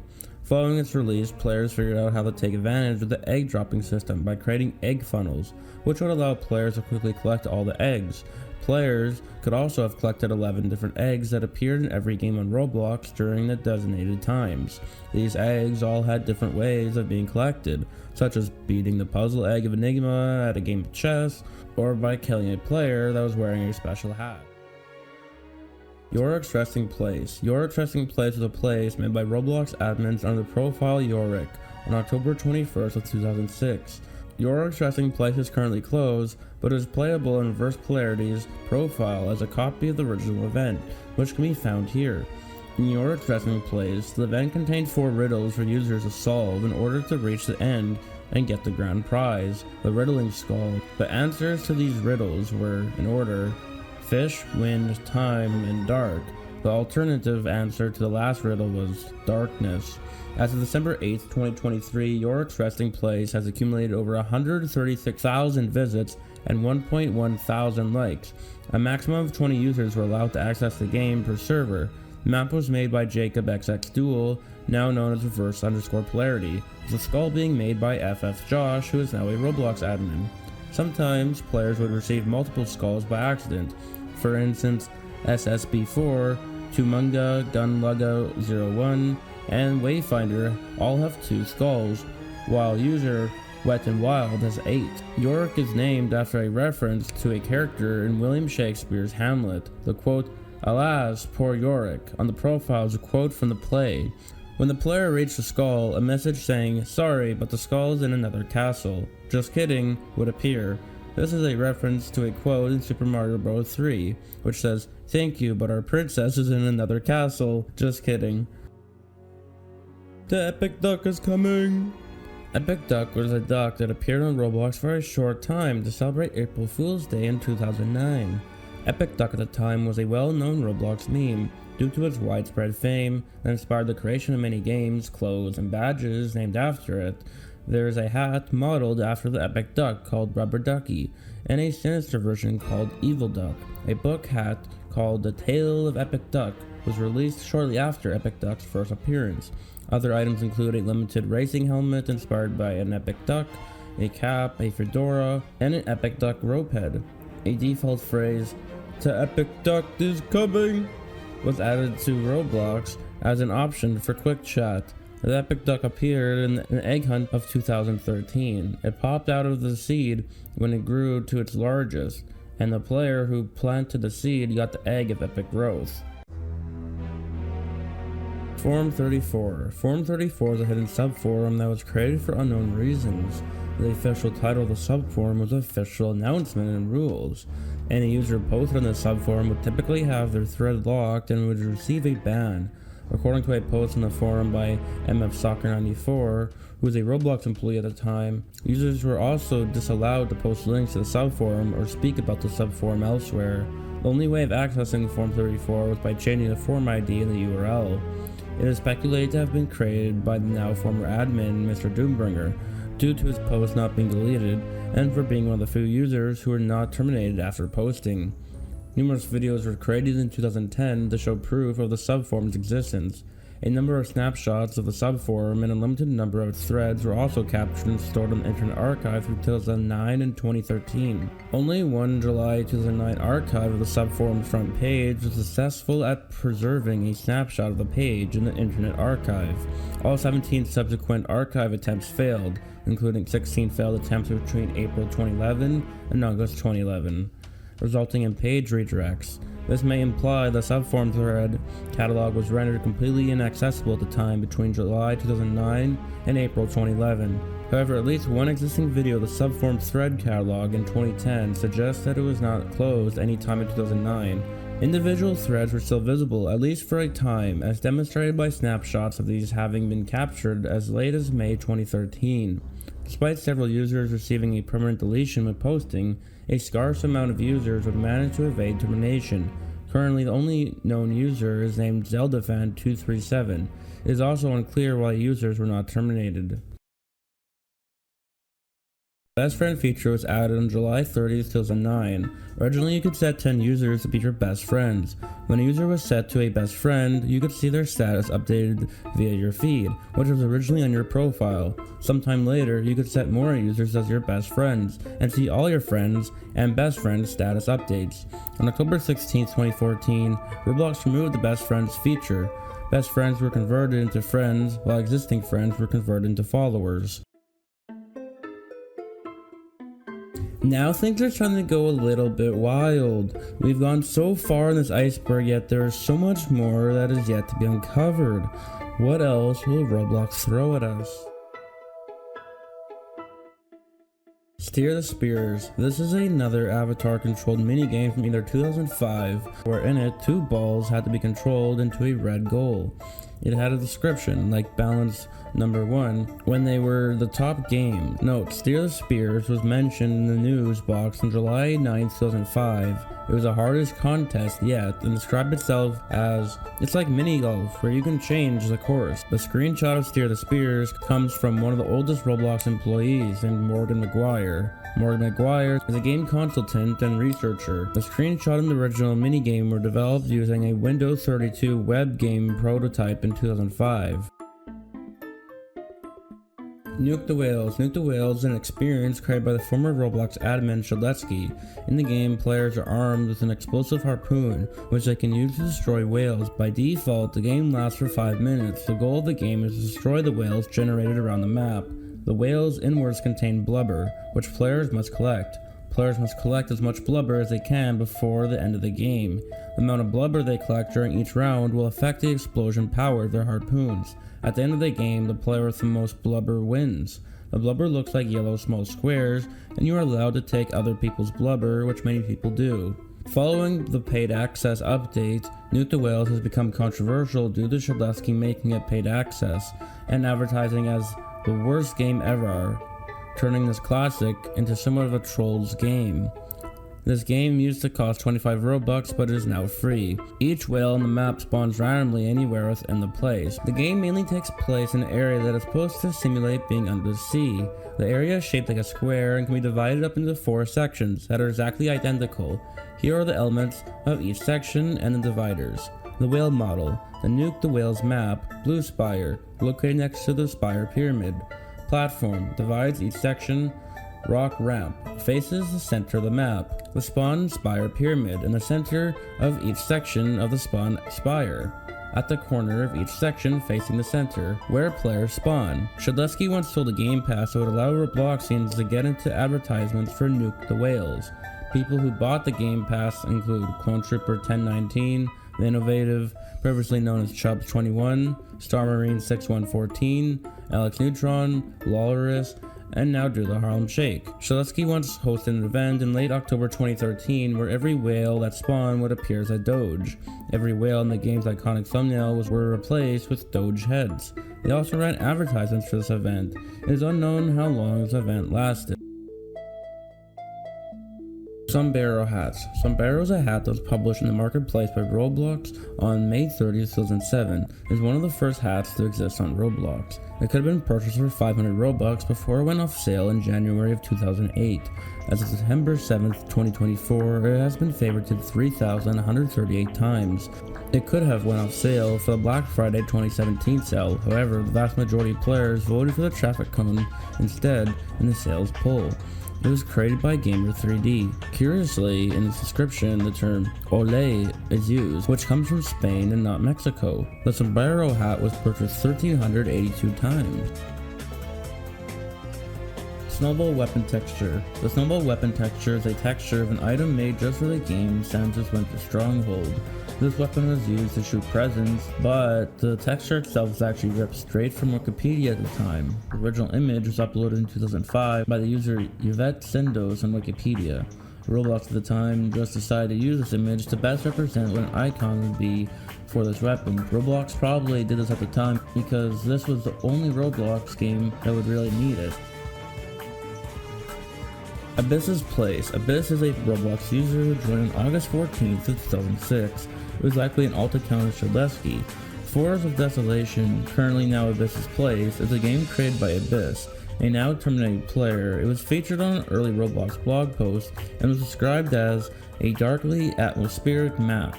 Due to limitations of Roblox at the time of its creation, it features a small enclosed map. The map contains a crumbling tower surrounded by autumn-colored trees, similar to those found in Shadlesky's haunted house level. On an unknown date, he was terminated for unknown reasons, likely due to being compromised. John's Puzzle Game. John's Puzzle Game was one of the first Roblox games created most likely in January of 2004. This game was showcased in a mock-up scene at BloxCon 2013, detailing what Roblox was like during an era in which Roblox was called Dynablox during the alpha builds of the game. Old error screens. An error message is usually displayed when an unexpected event has happened within a program. This includes errors encountered in Roblox Player and in Roblox Studio and on the website. Some of these older error screens no longer exist or are extremely rare to occur in modern Roblox. The following are some old error screens. The item you requested does not exist. This error is used when one tries to go to the profile of a banned or terminated account. This has been replaced by a 404 error, unable to find instant. An old version of server was shut down due to no active players. Version 2 had the reconnect button and the leave button, but on 2 out of 3 errors, there is only a leave button. This game is shut down. An old version of you were kicked from this experience was used from 2006 to 2018. Authentication failed. An error was encountered during authentication. Please try again. Displayed when the authentication is invalid. Can also occur when it's launched from a command prompt. And can also occur when a user plays on an account via web, while a banned account is logged on through the app, or when a user is behind a banned IP address, usually when using a proxy, VPN, or carrier-grade NAT type. The same error as authentication failed error, but in emoji bake, when the system fails to detect other language, it instead translates it into gibberish. Emoji bake in this error belongs to the Russian language marketplace maintenance. Our payment system is currently under maintenance. Please check back shortly. Displayed when the marketplace/catalog is under maintenance. The back to Roblox button doesn't function despite the old appearance of this error page. It's still in use. One of its recent uses was on May 17th of 2023. Despite it referencing the payment system, it was used for the marketplace being down. Even if Roblox Marketplace isn't offline for maintenance, you can view this maintenance page at www.roblox.com/upgrade/payment systems/unavailable, and finally, you cannot join this VIP server because this game is private. This happens when one attempts to join a VIP server in a private/under-review game. Names of spaces. In 2006, the year Roblox was publicly released, many features were allowed in usernames that are not allowed now. You could have a quote, underscore, quote, comma, more than 20 digits, or a space. The space feature was eventually deleted due to the fact that players could put a space before the username of a popular user and pretend to be them. All accounts doing this were banned. Here are some of the most notable space names: Community Building, Shadow Kid, Boo, The Bomb, Evil Warrior, What a Great Journey, Kyle Turner 7, I Like Chicken Wings, The Simpsons. Here are some of the few space users that are not banned as of writing this: Matt Dusek. And here are some words from Alpha Brickmaster.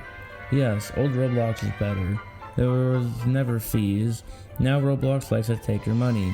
Also, they ruined this awesome game with all these dumb advanced updates that just made the site less fun to play. Also why I stopped playing Roblox a lot. I now think Blockland is better. 06 to 2010 were the golden ages of Roblox. No matter what Roblox do, Roblox will never be the same as before, unless they doubt me wrong, or us real 05 to 2010 veterans. This game also never gets old. I can be 85 years old and maybe still play this game, nor will you ever have my account. There's nothing wrong with older people playing Roblox. It's like you asking an adult while you play this child game. Why? Well, why do you play Call of Duty, a 17+ game? I had over 4,000 friends, and somehow they all got deleted.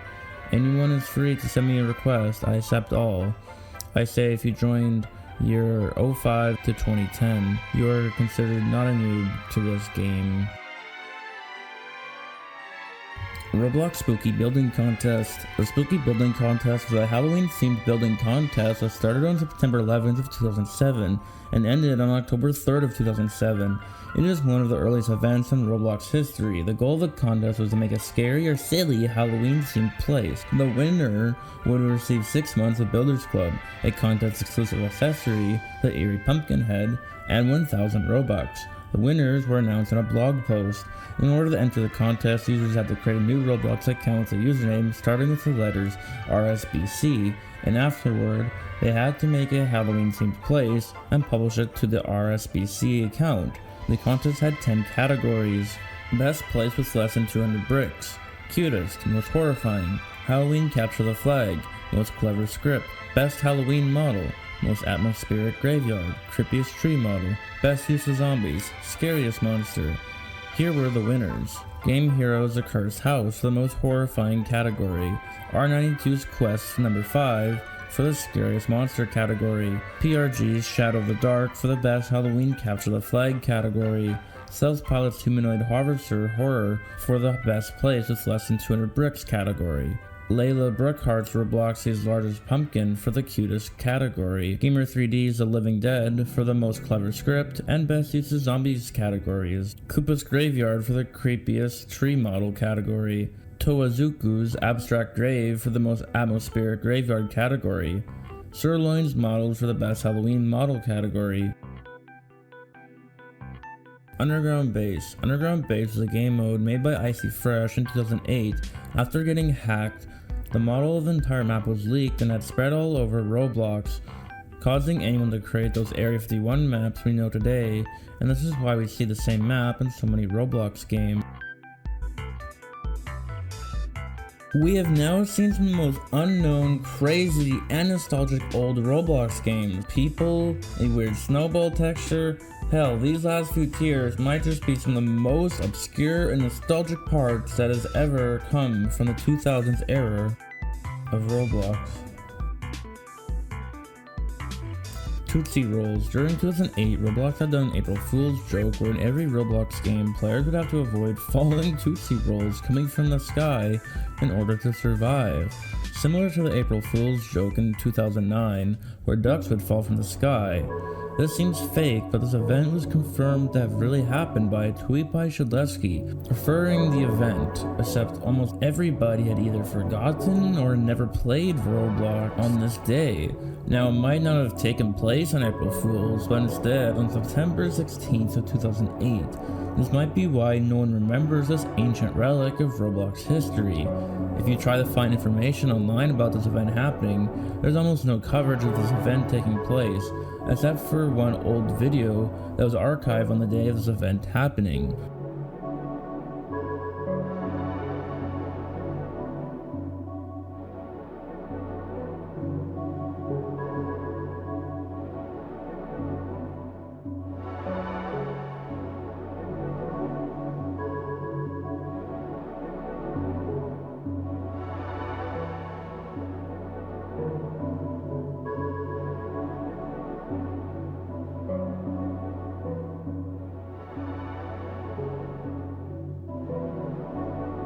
The Mysterious Hat of Mystery.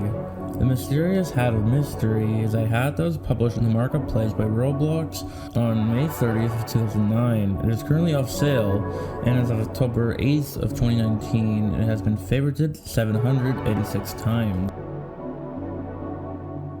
I Love Roblox Contest. The I Love Roblox event, also known as the I Love Roblox Parade, was a Roblox event which started on January 13th of 2009 and ended on January 22nd of 2009. Unlike most events at the time, which were video events or events where users had to make a place, users had to take a picture of themselves and a sign promoting Roblox. This event was also the first Roblox event of 2009. We are embarking on a massive program to make the ads on Roblox more fun. We're not talking about the player-made advertising, that stuff is great. In keeping with the spirit of Roblox being user-created, our new idea is to have the outside ads on Roblox be user-suggested. To help us get funner ads, we need to know what you really like. We received a lot of good replies in your survey answers, the one about your favorite gift, but we want to expand the list of things you like to a broad range of categories. In order to participate, users had to print a sign which read, I love Roblox and this, in either a JPEG, GIF, or PNG format. Then they had to take a picture of themselves holding the sign in one hand and something else that they had loved in the other. Participants were not allowed to show their face and had to either crop it out, wear a mask, or black it out if it were to appear in the picture. And the picture had to be emailed to Roblox with the subject being the participant's Roblox username. Links to third-party hosting sites were prohibited. Every single user who participated were rewarded with the I Heart Roblox sign. The first obby was a game by Jacob XX Duel, now known as Reverse_Polarity, a popular developer and UGC creator who's been on the platform for over 17 years now. He wanted to create a obstacle course for his army clan at the time, named Phoenix Fire Army. By the time in 2006, he could only make one game per account.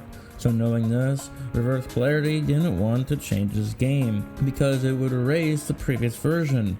With this in mind, Reverse Polarity created a brand new Roblox account just for this purpose of his clan. The account created was named PF Training CPT. The starter place was turned into what can be considered today as Roblox's first ever obby. Wonders of the World Contest. Wonders of the World, also known as World Wonder Contest, was an event/contest that began on March 11th of 2007 and ended 6 days later on March 17th of 2007. The contest, held by popular demand, was to build a wonder of the world. There were 4 winners who won a physical classic t-shirt of their place on it.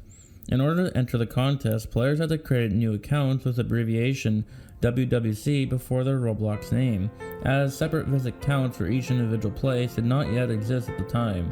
They had to copy, lock a place, give it a name of choice, followed by WWC, and began building. Players had the option to either build a historical wonder from the real world, or make up a wonder that fit the Roblox world. The contest winners were decided upon by the community via place visits. With the exclusion of scripts, all game content in the entry place had to be original. The top 4 contestants were to win physical Roblox t-shirts with their place on it to celebrate the newly released classic t-shirts feature. The Wonders of the World contest winners were WWC Fox 1 with 871 visits to the statue of Zeus at Olympia, WWC Builder with 830 visits to Samurai Fortress, later changed to Tea Party, WWC Pyramids with 598 visits to the Great Pyramid of Robloxia.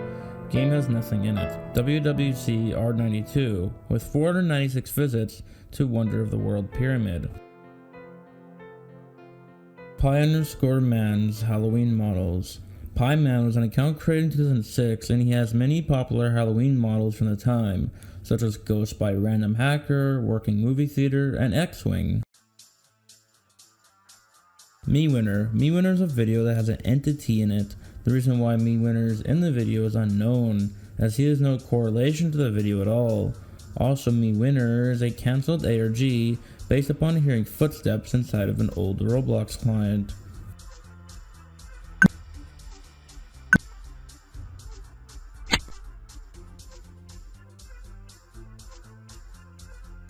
Bridget. Bridget is another lost minigame from 2004 to 2005. The gameplay of this game might have been to build a bridge to get across to another point as seen in the only picture we have of the game. Test_texture.jpg. In late 1980, the basis for Roblox's physics engine was created. Roblox Corporation may or may not have been a corporation at the time. Following on in the early 1990s, Roblox itself was thought up, but there was a lack of technology. This was a problem for David and Eric. 1996 was when things started to kick off. Roblox had officially begun, and it looked promising. 2 years later, in 1998, an early test texture was made, and it can still be found by rummaging through Roblox's website today. In fact, you can find it by going to www.roblox.com/texture-jpg-item?id equals 1222440. This was created in 1998, but only uploaded in 2009. No one knows why exactly. Test_texture.jpg and test2_texture.jpg were two unused textures meant for testing something, most likely materials or decals.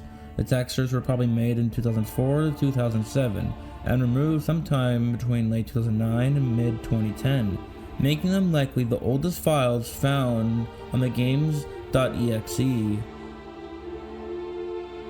Toolbox. Test account notable for uploading some of the most earliest Roblox models that were created all the way back in 2004 and 2005.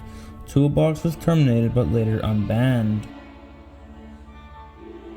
Humorous Video Contest. The Humorous Video Contest, also referred to as Roblox's first international humorous video contest, was Roblox's first official event and video contest that started on July 13th, 2007 and ended on July 22nd of 2007, with the results following close on the 25th. It was planned by Roblox staff Clockwork, David Bazuki, and former Roblox admin Stoker. The goal was to create an appropriate, unoffensive, humorous Roblox video that was comprised of mostly Roblox and gameplay footage. This contest was one of the only official Roblox contests in which players, albeit limited to those who applied and were approved, could judge the submissions. Judging took place on July 23rd and 24th of 2007, not in any specific order. The judges of this contest were KJJ86 terminated, Ninetail Fox terminated, Jasmine345, Jeffrey terminated, King Cake, Mr. Doombringer, Poke God, Dark Sword 824, Roboman 24 terminated, PC Wiener, Myers 44, Halo Guy terminated, Kirby 12, 90,900, Fire Guy 650, Nintendo Zachary, and The Shadow. The contest had 3 winners with a first, second, and third place, with the first place winner receiving a custom hat created by Clockwork and co-designed by JJ5x5. and 1,000 Robux, while the second place winner 500 Robux and the third place winner receiving 250 Robux. The first place winner was JJ5x5 with his Roblox Gone Crazy video, which was also the example video for the contest. JJ5x5's video is the sole surviving winner of the contest, as the other videos can no longer be accessed.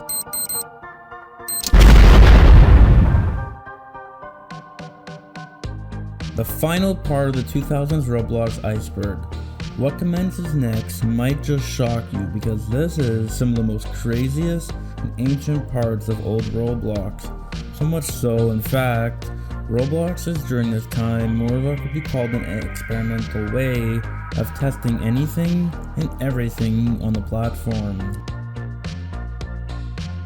eBlocks. On September 30th of 2003, eBlocks appears on David Baszucki's website. On the website, it refers to eBlocks as a stealth mode video game company. This is often thought of the very first mention of a name given to Roblox before being created. King Arthur's Castle. King Arthur's Castle is the first showcase game created on Roblox, being created before real Roblox games were even a thing, being created by Morgan McGuire in 2005, when Roblox was just a collection of mini-games. King Arthur's Castle is arguably one of the most detailed mini-games of the time out of all of them. 2005 Client. During the stages of Roblox's development, the game had no actual avatars. Instead, playable characters were made through the usage of controller flags, which were used in conjunction with motors in order to create vehicles that moved through obstacles, or in cases like Steer the Spears, they were used to push around a spear using various methods. Controller flags were called controller flags due to the 3D flag that was over the controllable model, indicating what controller type it was.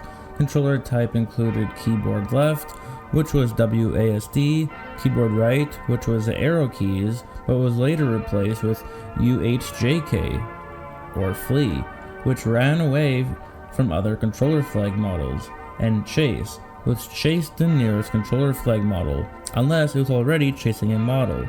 They were removed in 2009 in favor of vehicle seats. Roblox Tutorial Video Contest. The Roblox Tutorial Video Contest was a video contest which started on July 24th of 2009 and ended on August 14th of the same year. The goal was to create tutorial videos to assist new users. In order to enter this contest, participants had to make a 60-second tutorial explaining how to do things in Roblox or Roblox Studio. Then, the participant had to post the video to Roblox with their username in the video description. The tag Roblox Tutorial August 2009 had to be in the description as well. The video link and username had to be sent into a now defunct entry form. Every user who entered properly were rewarded with a Bloxador Domino mask. Top 100 participants were rewarded with a Bloxador Ranger helmet. 250 4-string Roblocaster Premier guitars were randomly given to the entrants of the contest. Here are some of the top 100 people who won the contest. Red Tears, RJX2541, Sharp TH, Stickmaster Luke, Sir Billy Bob, and Defaultio. Do a backflip! This entry refers to this Roblox video right here, where in September of 2012, where you can see a Roblox player backflip off the Empire State Building.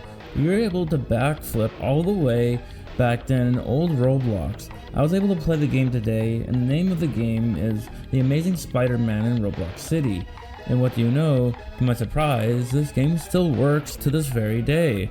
Backflipping works, and even front flipping works. I also found out that this game gives you other gadgets as well. One being the Spider-Man web slinging like laser gun. The second one being the web sling mode, which was just a classic grapple hook gear without the model. Then there was a third option, this one being the ability to climb walls. Once equipped, the user could climb any wall they desired, given the angle was right and the camera wasn't too zoomed out.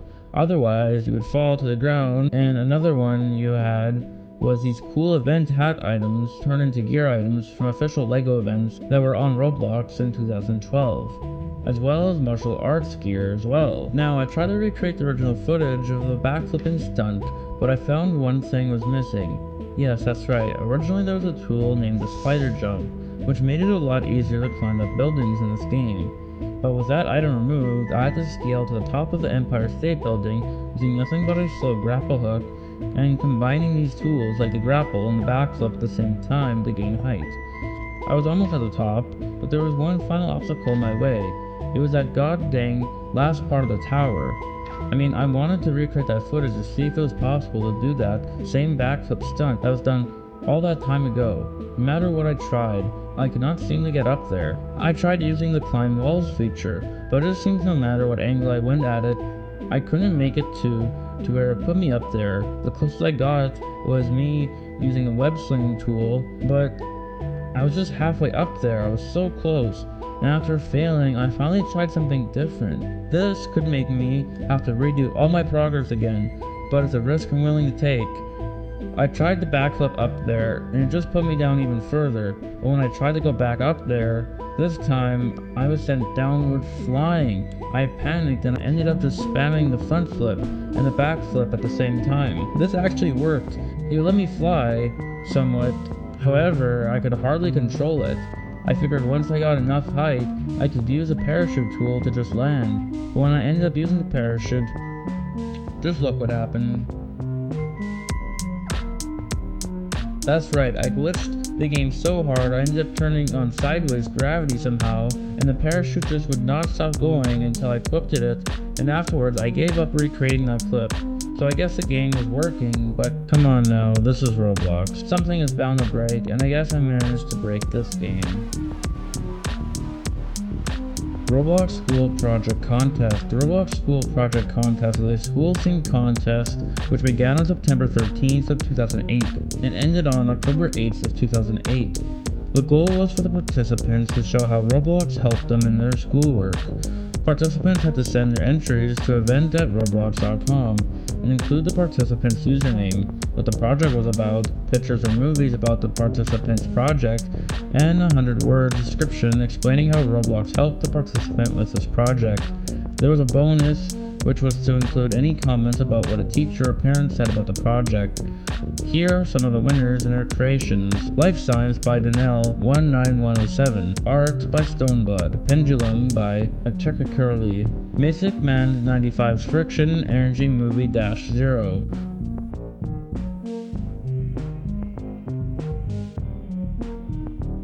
And finally, Newtonian Physics by Reno 101.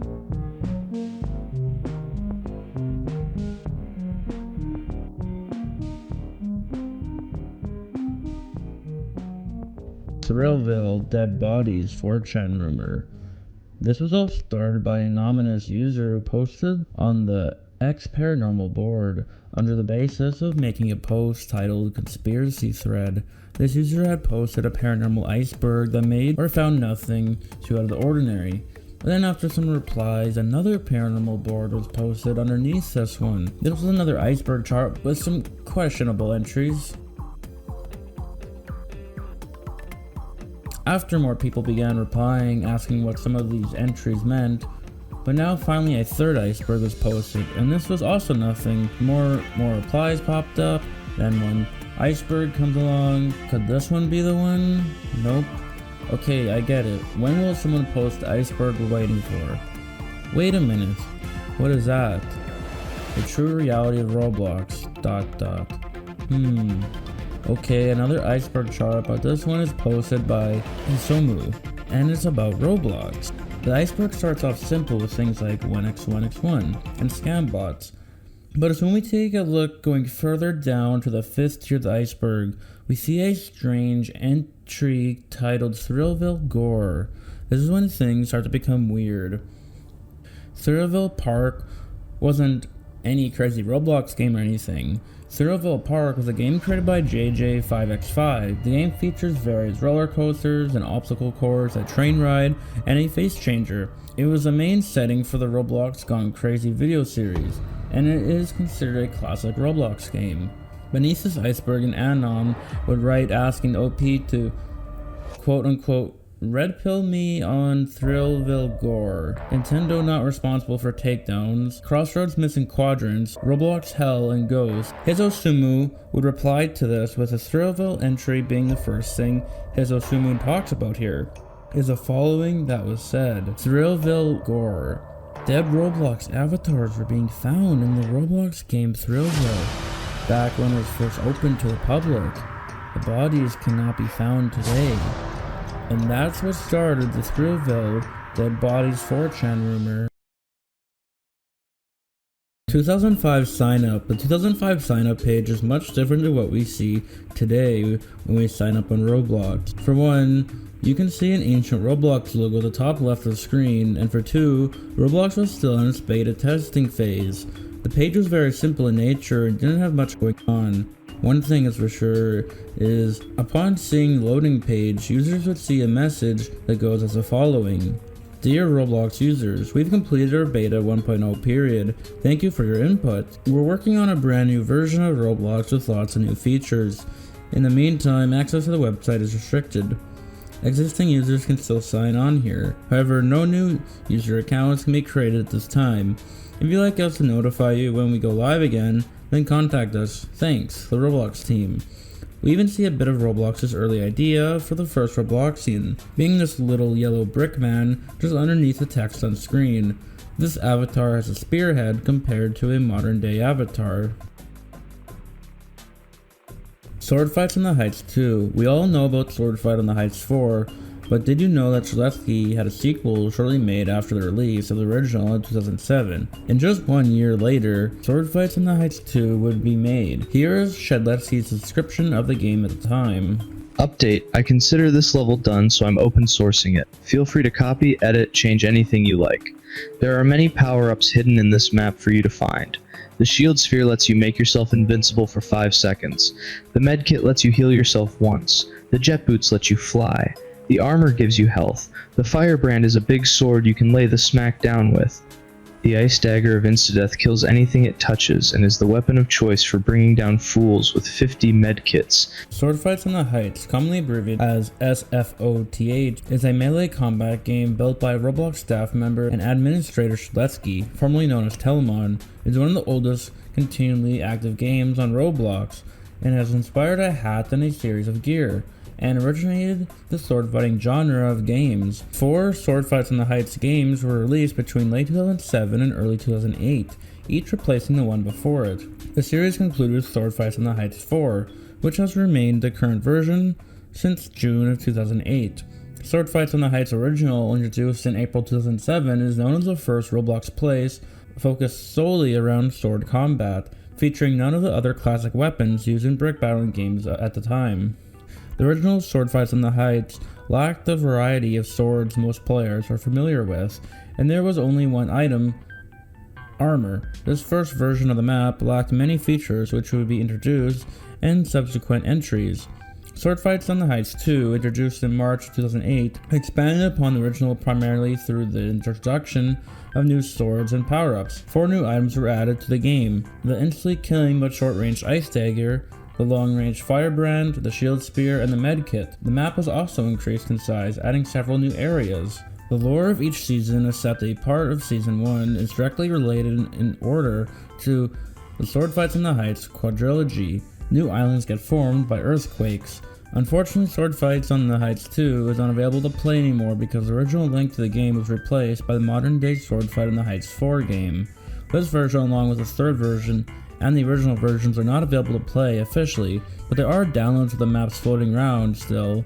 But Sword Fights on the Heights 2 and the third are not in 100% complete from their original state, but Sword Fight on the Heights 2 is around 90% complete. We just need someone to either remaster these versions or add whatever else is missing from them. Just like how Inflex is remastered, but Sword Fight on the Heights is 100% remastered, just like how it was all the way back in 2007. Of course, Sword Fights on the Heights 4 is still there because of John still updating it till this day. Well, that was the Ultimate 2000s Roblox era Iceberg explained. I hope you guys enjoyed this, and also, Merry Christmas.